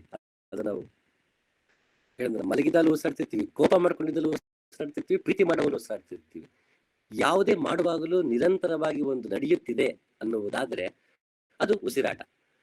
ಅಂತಹ ಉಸಿರಾಟವನ್ನು ನಿಯಂತ್ರಿಸುತ್ತಿರುವ ಪ್ರಾಣ ಮತ್ತೆ ಅಪಾನವನ್ನ ನಾವು ಸರಿಯಾಗಿ ಬಳಸಿಕೊಂಡಾಗ, ಗುರು ಹೇಳಿದ ಯೋಗ ಮಾರ್ಗದಲ್ಲಿ ನಾವು ನಡೆದಾಗ, ಈ ಪ್ರಾಣ ಮತ್ತೆ ಅಪಾನ ಏನ್ ಮಾಡುತ್ತೆ, ನಮ್ಮನ್ನ ಅನ್ನಮಯ ಕೋಶದಿಂದ ಈ ದೇಹ ನಾನಲ್ಲ ಅಂತ ಕರ್ಕೊಂಡು ಮನಸ್ಸಿಗೆ ಕರ್ಕೊಂಡ್ಬಂದು, ಮನಸ್ಸು ಬುದ್ಧಿ ನಾನಲ್ಲ ಅಂತ ಅರ್ಥ ಆಗಿ ಮನೋಮಯ ಕೋಶದಿಂದ ಪ್ರಾಣಮಯ ಕೋಶ, ಅಲ್ಲಿಂದ ಮನೋಮಯ ಕೋಶಕ್ಕೆ ಬಂದು, ಇದು ಯಾವುದು ನಾನಲ್ಲ, ಈ ದೇಹ ಮನಸ್ಸು ಬುದ್ಧಿ ಅಹಂಕಾರ ಇದು ಯಾವುದು ನಾನಲ್ಲ ಅರಿವಾಗಿ ವ್ಯಾನದ ಮುಖಾಂತರ, 5ನೇ ಪ್ರಾಣವಾದ ವ್ಯಾನ, ಅದರ ಮುಖಾಂತರ ಸುಷುಮ್ನ ನಾಡಿಯ ಕಡೆಗೆ ನಮ್ಮ ಚಿತ್ತವು ಹರಿದಾಗ, ಇದನ್ನ ಯೋಗದಲ್ಲಿ ಪ್ರತ್ಯಾಹಾರ ಅಂತ ಹೇಳ್ತೀವಿ.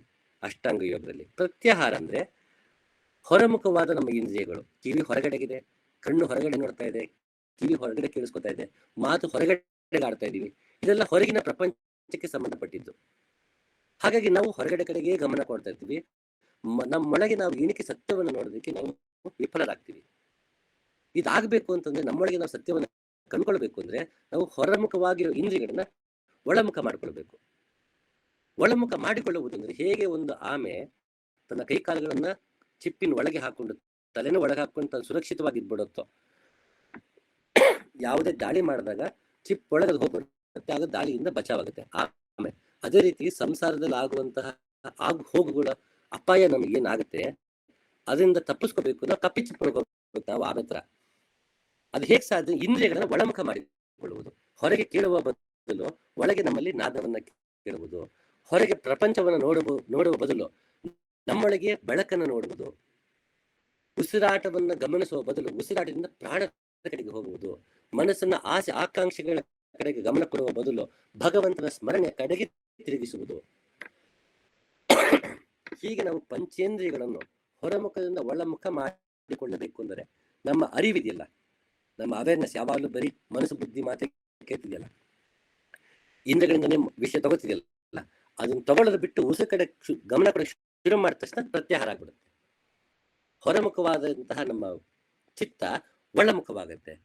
ಯಾವಾಗ ಒಳಮುಖವಾಗುತ್ತೆ, ನಾ ಹೇಳಿದಂತ ಅನ್ನಮಯ ಕೋಶ, ಪ್ರಾಣಮಯ ಕೋಶ, ಮನೋಮಯ ಕೋಶ, ವಿಜ್ಞಾನಮಯ ಕೋಶ, ತದನಂತರ ಆನಂದಮಯ ಕೋಶಕ್ಕೆ ಹೋಗೋದಕ್ಕೆ ಸಾಧ್ಯ. ಯಾಕೆ? ಇದನ್ನು ಮತ್ತೆ ನಾವು ಮತ್ತೊಂದು ಪುರಾಣದ ಕಥೆಯಿಂದ ನೋಡೋಣ. ನಾ ತುಂಬಾ ಫಾಸ್ಟ್ ಆಗಿ ಮಾತಾಡ್ತಿದ್ದೀನ, ಏನ್ ತೊಂದ್ರೆ ಇಲ್ವಾ? ನಂಗೆ ಸ್ವಲ್ಪ ರೆಫರೆನ್ಸ್ ಅದು ಕೊಡ್ಬೇಕು. ಇಲ್ಲ ಸರ್, ಏಬಲ್ ಟು ಫಾಲೋ, ತೊಂದ್ರೆ ಇಲ್ಲ ಅಲ್ವಾ? ನನಗೆ ಅದೊಂದು ಸಮಸ್ಯೆ ಇದೆ, ತುಂಬಾ ಫಾಸ್ಟ್ ಆಗಿ ಮಾತಾಡ್ಬಿಡ್ತೀನಿ, ಅದೊಂದು ಸ್ವಲ್ಪ ಭಯ ಇದೆ ನನಗೆ. ನಾವು ಶ್ರವಣ ಕುಮಾರನ ಕತೆ ಕೇಳಿರ್ತೀವಿ ಪುರಾಣಗಳಲ್ಲಿ, ರಾಮಾಯಣದಲ್ಲಿ ಬರುವಂತ ಕತೆ ಶ್ರವಣ ಕುಮಾರನ ಕತೆ. ಇದು ಯೋಗಾರ್ಥವು ತುಂಬಾ ಚೆನ್ನಾಗಿದೆ. ಶ್ರವಣ ಕುಮಾರ, ಅವನ ಹೆಸರು ಸನತ್ ಕುಮಾರ ಅಂತ ಇಡಬಹುದಿತ್ತು, ರಾಜ್ಕುಮಾರ್ ಅಂತ ಇಡಬಹುದಿತ್ತು, ಏನ್ ಬೇಕಾದ್ರೂ ಇಡಬಹುದಿತ್ತು. ಶ್ರವಣ ಕುಮಾರ ಅಂತ ಯಾಕೆ ಇಡಬೇಕಿತ್ತು? ಇದು ಹೇಗಿದ್ರು ಶ್ರಾವಣ ಮಾಸ ಈಗ. ಸೊ ಶ್ರವಣ ಅಂದ್ರೆ ಕೇಳಿಸಿಕೊಳ್ಳುವುದು ಅಂತ, ಶ್ರವಣ ಅಂದ್ರೆ ಕೇಳಿಸಿಕೊಳ್ಳುವುದಲ್ಲೇ ಉತ್ತಮವಾದವನವನು. ಹಾಗಾಗಿ ಶ್ರವಣ ಕುಮಾರ. ಯಾರ ಮಾತು ಕೇಳ್ತಾ ಇದ್ದಾನೆ? ಶ್ರವಣ ಕುಮಾರ ಅಂದ್ರೆ ಅಪ್ಪ ಅಮ್ಮನ ಮಾತು ಕೇಳ್ತಾ ಇದ್ದಾನೆ. ಅವರಿಬ್ರು ಕಣ್ಣಿಲ್ಲ. ಇವನು ಅವ್ರು ಎಲ್ಲಿಗೆ ಹೋಗ್ಬೇಕೋ ಇವನ ಮುಖಾಂತರ ಇವನ ಆಧಾರದ ಮೇಲೆ ಹೋಗ್ಬೇಕು. ಯಾರು ಅಪ್ಪ ಅಮ್ಮ? ನಾವು ಮನಸ್ಸನ್ನ ತುಂಬಾ ಗಮನ ಕೊಟ್ಟು ಕೇಳಬೇಕು. ಮನಸ್ಸು ಮತ್ತು ಬುದ್ಧಿಯ ನಮ್ಮ ಅಪ್ಪ ಅಮ್ಮ. ಇವರಿಗೆ ತಮ್ಮದೇ ಆದ ಕಣ್ಣಿಲ್ಲ. ಮನಸ್ಸು ಮತ್ತು ಬುದ್ಧಿಗೆ ತಮ್ಮದೇ ಆದ ಕಣ್ಣಿಲ್ಲ. ಈ ನಮ್ಮ ಕಣ್ಣಿಂದ ನೋಡಕ್ ಸಾಧ್ಯ. ನಾವು ಈ ಕಣ್ಣಿನ ಮನಸ್ಸು ಮತ್ತೆ ಬುದ್ಧಿ ನೋಡಕ್ಕಾಗಲ್ಲ. ಆದ್ರೆ ಮನಸ್ಸು ಮತ್ತೆ ಬುದ್ಧಿ ಈ ಕಣ್ಣಿನಿಂದ ಹೊರ ಪ್ರಪಂಚವನ್ನ ನೋಡ್ತಾ ಇದೆ. ಈ ಕಿವಿಯಿಂದ ಹೊರ ಪ್ರಪಂಚವನ್ನ ಕೇಳಿಸಿಕೊಳ್ತಾ ಇದೆ. ಹಾಗಾಗಿ ಮನಸ್ಸು ಬುದ್ಧಿ ಏನ್ ಮಾಡುತ್ತೆ, ನಮಗೆ ಹೇಳುತ್ತೆ ಅದನ್ನ ನೋಡು, ಇದನ್ನ ಮಾಡು, ಅಲ್ಲಿಗೆ ಹೋಗು, ಇಲ್ಲಿಗೆ ಹೋಗು ಅಂತ. ನಾವೇನ್ ಮಾಡ್ತೀವಿ? ಭಗವಂತನ ನಾಮಸ್ಮರಣೆ ಕಡೆ ಗಮನ ಕೊಡದೆ, ಗುರು ವಾಣಿಯನ್ನ ಕೇಳದೆ, ಗುರು ವಚನದ ಕಡೆಗೆ ನಾವು ಶ್ರವಣವನ್ನ ಮಾಡದೆ, ಮನಸ್ಸು ಬುದ್ಧಿಯ ಕಡೆಗೆ ಶ್ರವಣ ಮಾಡಕ್ ಶುರು ಮಾಡ್ತೀವಿ. ಮನಸ್ಸು ಬುದ್ಧಿಗೆ ತನ್ನ ಸ್ವಾತಂತ್ರ್ಯವಾಗಿ ನಡ್ಕೊಂಡು ಓಡಾಡುವಂತ, ತಾನಾಗೆ ಸ್ವತಂತ್ರವಾಗಿ ಚಲಿಸುವಂತಹ ಶಕ್ತಿ ಮನಸ್ಸು ಬುದ್ಧಿಗಿಲ್ಲ. ಹೊರಗಿನ ಯಾವುದೇ ಮಾಹಿತಿ ಇಲ್ಲ ಅಂದ್ರೆ ಮನಸ್ಸು ಬುದ್ಧಿ ಏನ್ ಮಾಡ್ತಪ್ಪ? ಹೊರಗಿನ ಪ್ರಪಂಚದ ಅರಿವಿಲ್ಲದೆ ಅದು ಕೆಲಸ ಮಾಡೋದಕ್ಕೆ ಸಾಧ್ಯ ಇಲ್ಲ. ಉದಾಹರಣೆ, ನೀವು ಯಾವುದೇ ಜೀವನದಲ್ಲಿ ಎಲ್ಲೂ ನೀವು ತಿನ್ನದೇ ಇರುವ ಹಣ್ಣಿನ ಬಗ್ಗೆ ಹೇಳಿದ್ರೆ ಮನಸ್ಸು ಮತ್ತೆ ಬುದ್ಧಿ ಗ್ರಹಿಸ್ಕೊಳಕ್ ಸಾಧ್ಯ ಇಲ್ಲ. ಉದಾಹರಣೆ, ನಿಮ್ಗೆಲ್ಲ ತುಳಸಿ ಅಂತೀನಿ. ನಿಮಗೆಲ್ಲ ತುಳಸಿ ಅಂದ ತಕ್ಷಣ ಅದು ಘಮ ಬರುತ್ತೆ, ನೆನಪಾಗುತ್ತೆ, ಗಿಡ ನೆನಪಾಗುತ್ತೆ, ನಾವು ಅದು ಪೂಜೆಗೆ ಬಳಸಿವೆಲ್ಲ ನಿಮ್ಗೆ ನೆನಪಾಗುತ್ತೆ ತುಳಸಿ ಅಂದ ತಕ್ಷಣ. ನಾನೀಗ ಡಾಫಡಿಲ್ಸ್ ಅಂತೀನಿ. ಎಷ್ಟೋ ಜನ ಅದು ಪೊಯಮ್ ಓದಿದ್ರೆ ಡಾಫಡಿಲ್ಸ್ ಅದು ಗಿಡ ಅಂತ ನೆನಪಾಗುತ್ತೆ. ಅದು ಬಿಟ್ಟು ಅದು ಸುವಾಸನೆ ನೆನಪಾಗಲ್ಲ. ಅದು ಎಷ್ಟು ಎತ್ತರ ಇದೆ, ಏನು ಹೂ ಬಿಡುತ್ತೆ, ಹೂವಿನ ಬಣ್ಣ ಏನು, ಅದು ಯಾವುದು ಮನಸ್ಸು ಮತ್ತೆ ಬುದ್ಧಿಗೆ ಬರದೇ ಇಲ್ಲ ಚಿತ್ರಣ. ಯಾಕೆಂದ್ರೆ ನೀವು ಅದನ್ನ ನೋಡೇ ಇಲ್ಲ,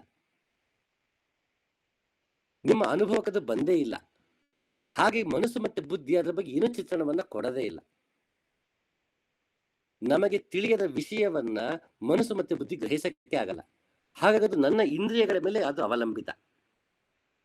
ನಾನೇನ್ ಮಾಡ್ತೀನಿ, ಮನಸ್ಸು ಬುದ್ಧಿ ಮಾತು ಕೇಳ್ಕೊಂಡು ಶ್ರವಣ ಕುಮಾರ್ ಆಗ್ಬಿಟ್ಟು ಅವ್ರು ಹೊತ್ಕೊಂಡು ಎಲ್ಲಾ ಕಡೆ ತಿರ್ಗಾಡ್ತಿರ್ತೀನಿ ಮನಸ್ಸು ಬುದ್ಧಿಯನ್ನ. ಆದ್ರೆ ಯಾವಾಗ ದಶರಥನಾದವನು ಪಂಚ ಕರ್ಮೇಂದ್ರಿಗಳು ಪಂಚ ಕಾಮೇಂದ್ರಿಗಳನ್ನ ಹಿಡಿದಿಟ್ಟಿರ್ತಾನೋ ಆತ ದಶರಥ. ಯಾವಾಗ ಆತ ಬಂದು ಶ್ರವಣದಿಂದ ಮತ್ತೆ ಅವನು ಶ್ರವಣ ಮಾಡ್ತಾನೆ ನೋಡಿ, ಸದ್ದು ಕೇಳಿಸತ್ತವನಿಗೆ. ಇಲ್ಲಿ ಮಗನ ಶ್ರವಣ ಕುಮಾರ, ದಶರಥನ ಶಕ್ತಿ ಕೂಡ ಶ್ರವಣವೇ. ಅವನು ಎಲ್ಲಿ ಸದ್ದು ಕೇಳಿಸುತ್ತೋ ಅಲ್ಲಿಗೆ ಅವನು ಬಾಣ ಬಿಡ್ತಿರ್ತಾನೆ.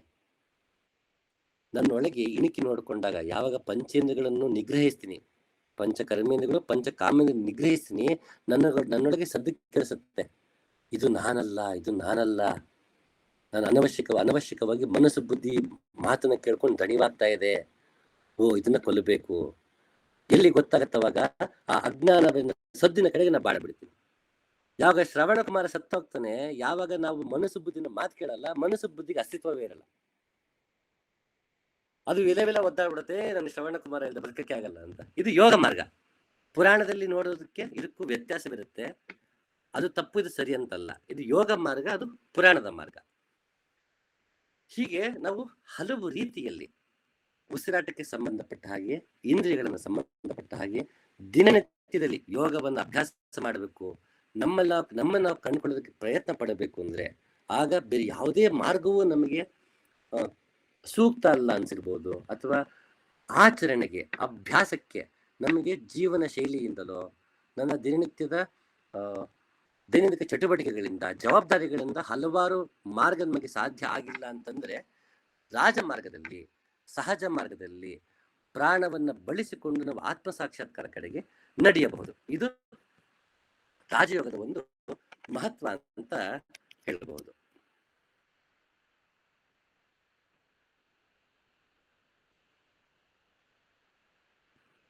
ಅಮ್ಮ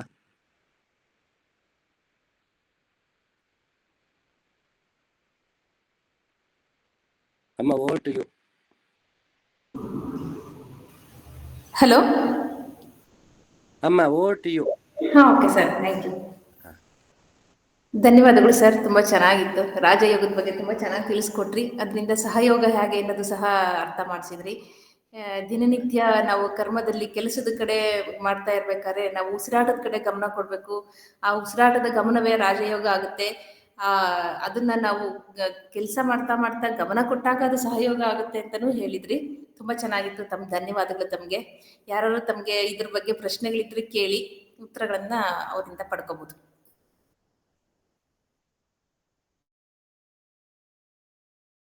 ನಮಸ್ತೆ ಅಮ್ಮ.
ಅಮ್ಮ, ಭಾವನೆ ಇರಬಾರ್ದು ಅಥವಾ ಇರಬೇಕು, ಇದೆರಡು ಕಡೆ ಗಮನ ಕೊಡಬೇಡಿ. ಯಾಕೆ ನಿಮ್ಮ ಗಮನ ಎಲ್ಲಿರ್ಬೇಕು ಹೇಳಿ? ಉಸಿರಾಟದ ಮೇಲೆ ಇರ್ಬೇಕಲ್ವಾ? ಹಾಗಾಗಿ ಅಲ್ಲಿ ಭಾವ ಬರಲಿ ಅಥವಾ ಅಭಾವ ಇರಲಿ, ಅದೆರಡು ಕಡೆಗೆ ಮನಸ್ಸು ಬುದ್ಧಿಗೆ ಬಿಟ್ಟಿದ್ದಾದ್ರಿಂದ ಅದ್ರ ಕಡೆಗೆ ನನಗೆ ಅಲ್ಲಿ ಇವಾಗ ಉದಾಹರಣೆ, ಇವಾಗ ಬ್ರಹ್ಮಚೈತನ್ಯರು ನೀಡುವಂತ ಬೀಜ ಮಂತ್ರವನ್ನೇ ತಗೋಣ. ಅವರು ಏನು ಇಷ್ಟು ಉಸಿರು ತಗೊಳ್ಳುವಾಗ ಇಷ್ಟು ಹೇಳ್ಬೇಕು, ಉಸಿರು ಬಿಡುವಾಗ ಇಷ್ಟು ಹೇಳ್ಬೇಕು ಅಂತ ನಮಗೆ ಮಾರ್ಗ ಕೊಟ್ಟಿದ್ದಾರೆ ಬ್ರಹ್ಮಚೈತನ್ಯರು. ರಾಮನಾಮವನ್ನು ನಮಗೆ ನೀಡಿದ್ದಾರೆ. ರಾಮನಾಮವನ್ನು ನೀಡುವಾಗ ಅವ್ರು ಏನ್ ಹೇಳ್ತಾರೆ, ಈ ರಾಮನಾಮವನ್ನು ನಾವು ಹೇಳುವಾಗ ಚಿತ್ತವು ಶುದ್ಧವಾಗತ್ತೆ. ಈ ಚಿತ್ತ ಶುದ್ಧವಾಗೋದಂದ್ರೆ ಏನು? ಈ ನಮ್ಮ ಮನೋಭಾವನೆಗಳೇನಿದೆ, ಅರಿಷಡ್ ವರ್ಗಗಳಿದೆ, ಭಾವನೆಗಳಿದೆ, ಇದೆಲ್ಲದನ್ನ ನಾವು ಅಂಟಿಕೊಳ್ಳದೆ ಇರುವುದು ಚಿತ್ತಶುದ್ಧಿ. ಹೌದಾ?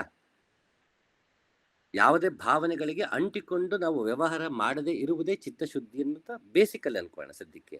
ಹಾಗಿದ್ದಾಗ ಹೊರಗಿನಿಂದ ನಿಜ ಜೀವನದಲ್ಲಿ ಮಾಮೂಲಿ ವ್ಯವಹಾರದಲ್ಲೂ ನನ್ನ ಭಾವನೆಯನ್ನು ಅಂಟಿಕೊಳ್ಳಬಾರದು ಅಂದಮೇಲೆ ಯೋಗ ಮಾರ್ಗದಲ್ಲಿ ನಡೆಯುವಾಗಲೂ ಆ ಭಾವನೆಗೆ ಅಂಟಿಕೊಳ್ಳಬಾರದು. ಹಾಗೆ ಗುರು ನೀಡಿದ ಬೀಜ ಮಂತ್ರವನ್ನ ಅವರು ನೀಡಿದ ರೀತಿಯಲ್ಲಿ ಸ್ಮರಣೆ ಮಾಡುತ್ತಾ ಹೋಗುವ ಕಡೆಗೆ ಗಮನ ಇರಬೇಕು. ಅಲ್ಲಿ ಮತ್ತೆ ನನಗೆ ಭಾವ ಬಂತೋ ಭಾವ ಬಂದಿಲ್ಲ, ಇದೆರಡು ಕಡೆಗೂ ಗಮನ ಹೋಗಬಾರ್ದು. ಅದು ಹೋಯ್ತು ಅಂತಂದ್ರೆ ಮತ್ತೆ ನಾವು ಉಸಿರಾಟದಿಂದ ಗಮನದಿಂದ ಡಿವಿಯೇಟ್ ಆಗಿದ್ದೀರಾ ಅಂತ.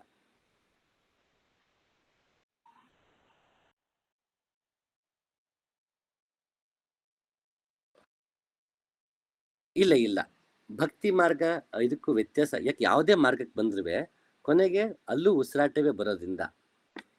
ಈಗ ಇಲ್ಲಿ ಭಕ್ತಿ ಮಾರ್ಗ ಬ್ರಹ್ಮಚೈತನ್ಯ ಹೇಳಿದ್ರು ಅಂದ್ರೆ ನಾವಲ್ಲಿ ಭಗವಂತ ನಾಮಸ್ಮರಣೆ ಏನ್ ಮಾಡ್ತೀವಿ, ಅದು ಮಾಡ್ತಾ ಮಾಡ್ತಾ ಮಾಡ್ತಾ ನಮ್ಗೆ ಚಿತ್ತಶುದ್ಧಿ ಆಗುವಾಗ ಎಲ್ಲಲ್ಲೂ ಭಗವಂತನೇ ಕಾಣುವಂತಹ ಬಗೆ, ದಟ್ ಈಸ್ ಭಕ್ತಿ ಯೋಗ. ಭಕ್ತಿನ ಪರಮ ಪ್ರೇಮ ರೂಪ ಅಂತ ಅಲ್ವಾ?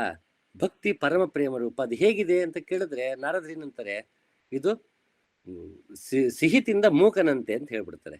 ಭಕ್ತಿಯ ಪರಾಕಾಷ್ಠೆ. ಆ ಭಕ್ತಿಯ ಪರಾಕಾಷ್ಠೆ ತಲುಪೋದಕ್ಕೆ ರಾಮನಾಮನ ಸಹಾಯ ಅಲ್ವಾ? ಸೊ ಭಕ್ತಿ ಮಾರ್ಗದಲ್ಲಿ ನಮಗೆ ಏನ್ ಮುಖ್ಯ ಅಂದ್ರೆ ಪ್ರಧಾನವಾದದ್ದು ಇಲ್ಲಿ ಉಸಿರಾಡುತ್ತಿರುವುದು ನಾನಾದರೂ ಉಸಿರಾಡಿಸುತ್ತಿರುವುದು ಭಗವಂತ.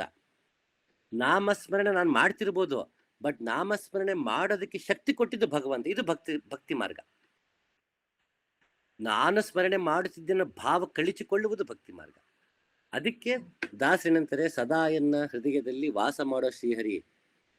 ಅವನೇ ಬಂದು ವಾಸ ಮಾಡಬೇಕಿಲ್ಲ, ಎಲ್ಲ ಕಡೆ ಇರೋ ಭಗವಂತ ಅಲ್ಲಿ ಬಂದು ವಾಸ ಮಾಡೋ ಅವಶ್ಯಕತೆ ಏನಿದೆ ಅಲ್ವಾ? S, correct. ನಾನ್ ಭಗವಂತ ನೆನಪಿಸ್ಕೋತೀನಿ, ನಾನ್ ಭಗವಂತ ವಾಸ ಮಾಡಿಸ್ತೀನಿ ಅನ್ನೋ ಅಹಂಕಾರವೂ ಇರಬಾರ್ದು. ನೀನೇ ಬಂದು ವಾಸ ಮಾಡಪ್ಪ ಅನ್ನೋ ಭಕ್ತಿ ಭಾವ ಅಲ್ವಾ? ಕೈಲಾಸವಾಸ ಗೌರಿ ಶನೀಶ ಅಂತ ಹೇಳ್ತಾ ಹೋಗ್ತಾರಲ್ಲ, ತೈಲಧಾರೆಯಂತೆ ಮನಸ್ಸು ಕೊಡು ಹರಿಯಲ್ಲಿ ಅಂತ ಕೇಳ್ತಾರೆ. ನಾನು ಸ್ಮರಣೆ ಮಾಡ್ಬೇಕಿರೋದು, ಬಟ್ ನಾನು ಬಂತು ಭಕ್ತಿ ಇಲ್ಲ ಅಂತ. ಹಾಗಾಗಿ ಭಗವಂತನ ಸ್ಮರಣೆ ಮಾಡೋ ಮನಸ್ಸು ನೀನೇ ಕೊಡಪ್ಪ ಅಂತ ಇಲ್ಲಿ ಶಿವನ ಕೇಳ್ತಾರೆ ದಾಸರು. ಅಂದ್ರೆ ನಿನ್ನನ್ನು ಸ್ಮರಿಸುವ ಕ್ರಿಯೆಯನ್ನು ನಾ ಮಾಡೋಕ್ಕೂ ಹೋಗ್ತಿಲ್ಲ, ನಾನು ನಿನ್ನನ್ನು ಸ್ಮರಿಸುತ್ತಿದ್ದೇನೆ ನಾನು ಏನೋ ಭಾವವನ್ನು ಕಳಿಸಿಕೊಳ್ಳುವಂತಹ ಭಕ್ತಿ ಅದು.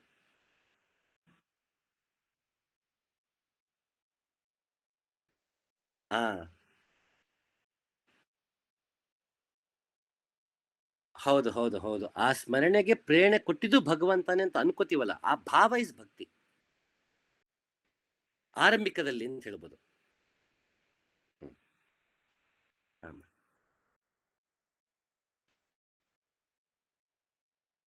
ಹೌದು ಹೌದು.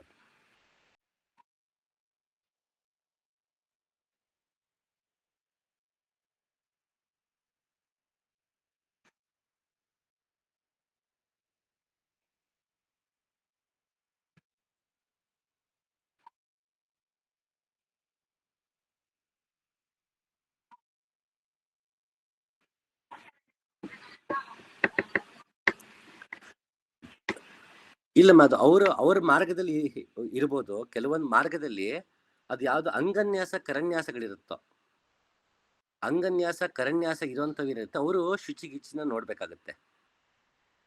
ನಮ್ಮಲ್ಲಿ ಅಂಗನ್ಯಾಸ ಕರನ್ಯಾಸಗಳು ಸಾಮಾನ್ಯ ಶ್ರೀವಿದ್ಯೆನಲ್ಲಿ ಅಥವಾ ಸಂಧ್ಯಾವನ್ನೇಲಿ ಗಾಯತ್ರಿ ಉಪಾಸನೆಯಲ್ಲಿ ಅಂಗನ್ಯಾಸ ಕರನ್ಯಾಸ ಮಾಡ್ತೀವಿ. ಮತ್ತೆ ಬಾಕುತರ ಚಿಕ್ಕ ಚಾಕುತರ ಬರುತ್ತೆ, ಅದನ್ನ ಇಟ್ಟು ಅಂಗಸ್ಪರ್ಶ ಮಾಡ್ತಾ ಹೋಗ್ತೀವಿ ಅಂಗನ್ಯಾಸ. ಕೆಲವೊಂದು ಹಲವಾರು ರೀತಿ ತಂತ್ರಗಳಿದೆ ನಮ್ಮಲ್ಲಿ. ಅಂತಹ ಒಂದು ಪರ್ಟಿಕ್ಯುಲರ್ ಮಾಡುವಾಗ ಈ ಈ ಈ ದಿಕ್ಕಲ್ಲೇ ಕೂತ್ ಮಾಡಬೇಕು, ಇಂಥ ಸಮಯದಲ್ಲೇ ಮಾಡಬೇಕು ಅಂತ ಇದೆ.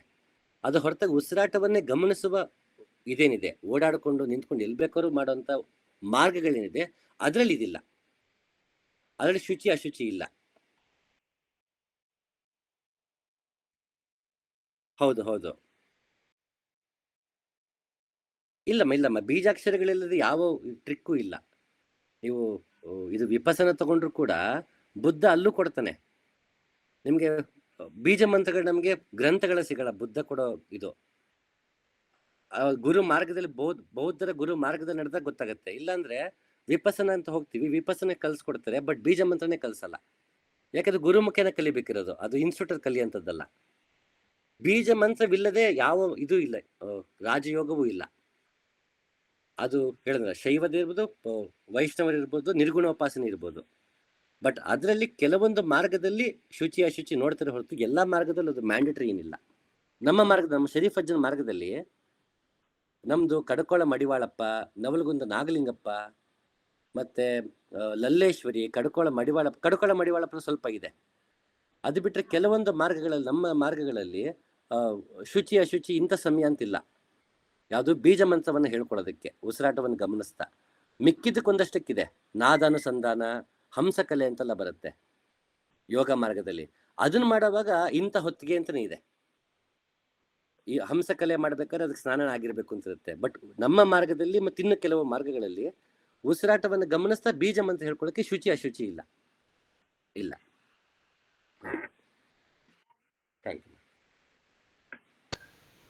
ಮತ್ತಾರು ಮಾತಾಡ್ತೀರಾ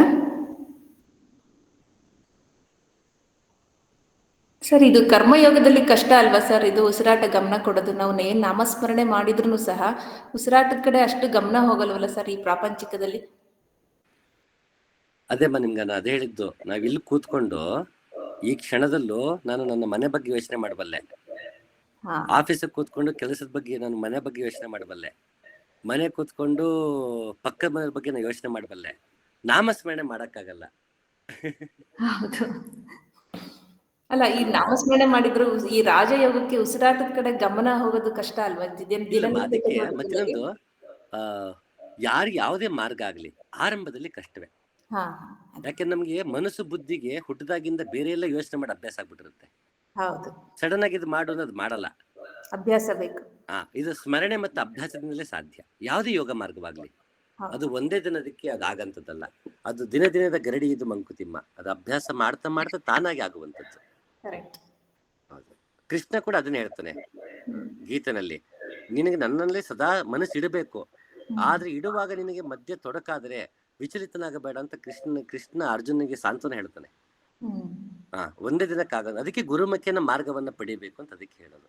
ಆತ ಏನ್ ಮಾಡ್ತಾನೆ, ದೀಕ್ಷೆ ಕೊಟ್ಟು ಶಕ್ತಿಪಾತ ಮಾಡಿ ಒಂದಷ್ಟು ಕಲ್ಮಶವನ್ನ ಮೊದಲೇ ಒಂದು ತೆಗಿತಾನೆ. ದೀಕ್ಷೆ ಮಾಡ್ಬೇಕಾರೆ, ದೀಕ್ಷೆ ನೀಡ್ಬೇಕಾರೆ ನಮ್ಮಲ್ಲಿ ಒಂದಷ್ಟು ಕಲ್ಮಶಗಳನ್ನ ತೆಗೆದಿರ್ತಾನೆ. ನಮ್ಮನ್ನ ದೀಕ್ಷೆಗೆ ರೆಡಿ ಮಾಡಿ, ಹೇಗೆ ನಾವು ಬೀಜ ಬಿತ್ತನೆ ಮಾಡ್ಬೇಕು ಅನ್ನೋ ಹೊಲವನ್ನ ನೀಟ್ ಮಾಡಿ ಬೀಜ ಬಿತ್ತನೆ ಮಾಡ್ತೀವೋ ಹಾಗೆ ಬೀಜ ಮಂತ್ರವನ್ನು ನಮ್ಮ ಮನಸ್ಸನ್ನು ಮೊದಲು ಸ್ವಲ್ಪ ಕ್ಲೀನ್ ಮಾಡಿ ಸರಿಯಾದ ಸಮಯ ನೋಡಿ ಬೀಜ ಬಿತ್ತನೆ ಮಾಡ್ತಾನೆ ಗುರು. ಆಗೇನಾಗತ್ತೆ, ಬೀಜ ಕರೆಕ್ಟ್ ಆಗಿ ಅದು ಅದು ಮೊಳಕೆ ಹೊಡೆಯುತ್ತೆ ಅವಾಗ.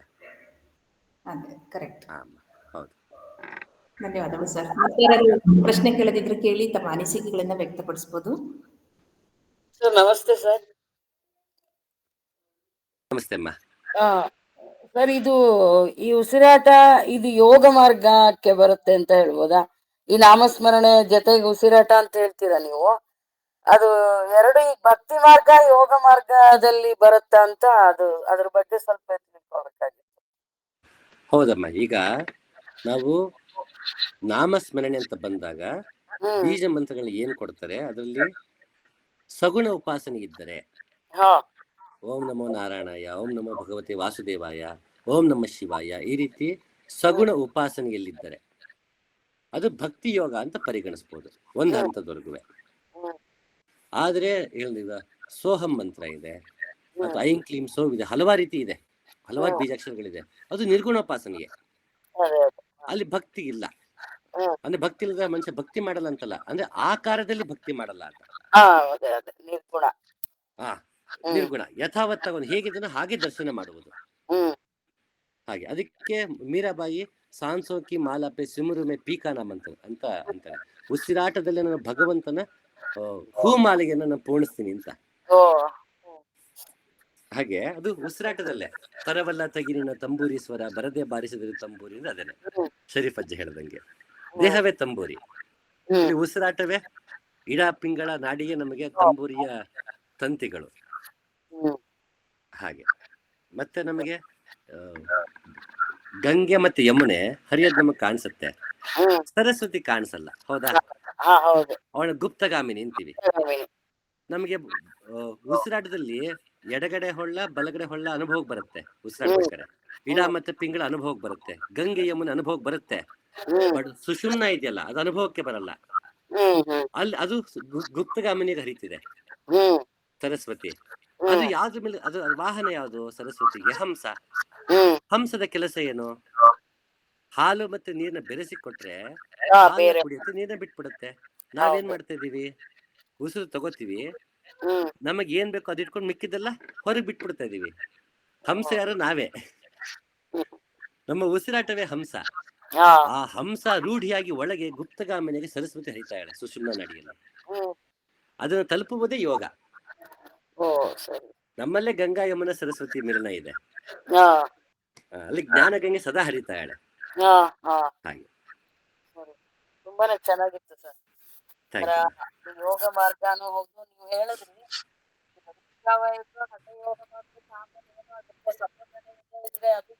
ಕೇಳಿಸ್ತಾ ಇಲ್ಲ. ಹಠ ಯೋಗ ಬೆಳಗಿನ ಜಾವ ಮಾಡ್ಬಿಟ್ಟು ಆಮೇಲೆ ಏನು ಸಂಬಂಧ ಇಲ್ಲದೆ ಇದ್ರೆ ಅದೇನು ಪ್ರಯೋಜನ ಇಲ್ಲ ಅಂತ ಅದನ್ನು ಕೂಡ ನೀವು ಹೇಳಿದ್ರಿ ಅಲ್ವಾ? ಹೌದು ಹೌದು ಹೌದು. ಯಾಕೆಂದ್ರೆ ಇವತ್ತು ಅರ್ಧ ಅದೇ ಆಗಿದೆ ಈಗಿನ ಪರಿಸ್ಥಿತಿಯಲ್ಲಿ. ಆಧ್ಯಾತ್ಮ ಅಂದ್ರೆ ಯಾವುದೋ ಕೆಲವೊಂದಷ್ಟು ಗಂಟೆ ಕಾಲದಲ್ಲಿ ಮಾಡುವ ಸಾಧನೆ ಅಷ್ಟೇ. ಮಿಕ್ಕಿದ ಗಂಟೆಗಳಲ್ಲಿ ನಮ್ಮ ಬದುಕು ನಾವು ಹಾಗೆ ಮಾಡ್ತಿರ್ತೀವಿ. ಯಾವ ಅರಿಷಡ್ ವರ್ಗಗಳನ್ನ ಮೀರೋದಕ್ಕೆ ಪ್ರಯತ್ನ ಪಡಲ್ಲ, ಮನಸ್ಸು ಬುದ್ಧಿ ಅಹಂಕಾರವನ್ನು ಮೀರೋದಕ್ಕೆ ಪ್ರಯತ್ನ ಪಡಲ್ಲ. ನಮ್ಮ ದಿನನಿತ್ಯ ಚಟುವಟಿಕೆಯಲ್ಲಿ ಹಂಗೆ ಇರ್ತೀವಿ. ನಮ್ಮ ಮದ ಮಾತ್ಸರಗಳಲ್ಲಿ ಏನು ವ್ಯತ್ಯಾಸವೇ ಆಗಿರಲ್ಲ. ನಾನು ನಂದು ಅನ್ನೋ ಸ್ವಭಾವ ಭಾವ ಇದ್ದೇ ಇರುತ್ತೆ. ಅದು ಈ ಭಕ್ತಿ ಮಾರ್ಗದಿಂದ ಸುಧಾರಿಸ್ತಾ ಬರುತ್ತೆ ಅಲ್ವಾ ಅದು? ಅದು ನಮಗೆ ಅಭ್ಯಾಸ ಮತ್ತೆ ಸ್ಮರಣೆಯಿಂದ ಮತ್ತು ಅನುಸಂಧಾನದಿಂದ ನಾವು ಯಮ ನಿಯಮವನ್ನ ಪಾಲಿಸ್ಬೇಕು, ಸಾಧನ ಚತುಷ್ಟಯವನ್ನ ಪಾಲಿಸ್ಬೇಕು ಅಲ್ವಾ? ವಿವೇಕ, ವೈರಾಗ್ಯ, ಮುಮುಕ್ಷತ್ವ, ವಿಚಾರ, ಸಂಪತ್ತು. ಹೌದು ಹೌದು ಹೌದು, ನಮ್ಗೆ ಅದು ತುಂಬಾ ಮುಖ್ಯ. ಇದಾಗದೇ ಇದ್ದರೆ ನಾವ್ ಯಾವುದೇ ಯೋಗ ಮಾರ್ಗದ ನಡೆದ್ರು ಅದು ಫಲಕಾರಿ ಆಗಲ್ಲ.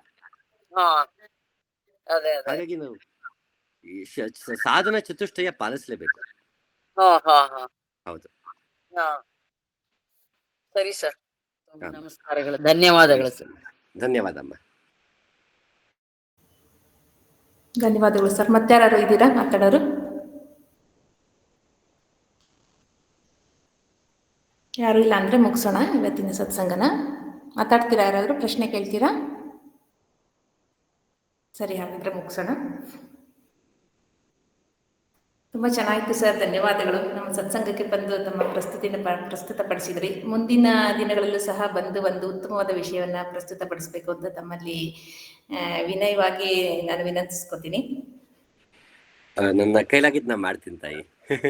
ಆಯ್ತು ಸರ್, ಓಕೆ. ಆಯ್ತಮ್ಮ, ಖಂಡಿತ. ಇಲ್ಲ, ಸತ್ಸಂಗ ಪರವಾಗಿ ತಮಗೆ ಹೃತ್ಪೂರ್ವಕ ವಂದನೆಗಳು. ಇಲ್ಲಿ ಆಗಮಿಸಿರುವ ಎಲ್ಲರಿಗೂ ಸಹ ನನ್ನ ಆತ್ಮೀಯ ವಂದನೆಗಳನ್ನು ತಿಳಿಸ್ತಾ ಇವತ್ತಿನ ಸತ್ಸಂಗವನ್ನ ಒಂದು ಶಾಂತಿ ಮಂತ್ರದೊಂದಿಗೆ ಮುಗಿಸ್ತಾ ಇದ್ದೀನಿ.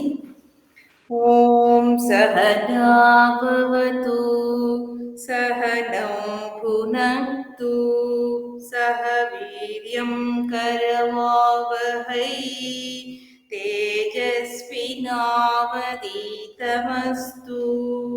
ಮಾ ವಿದ್ವಿಷಾವಹೈ.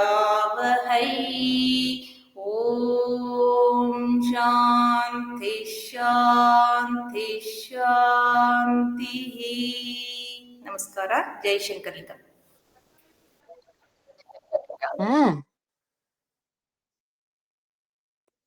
ಅಕ್ಕ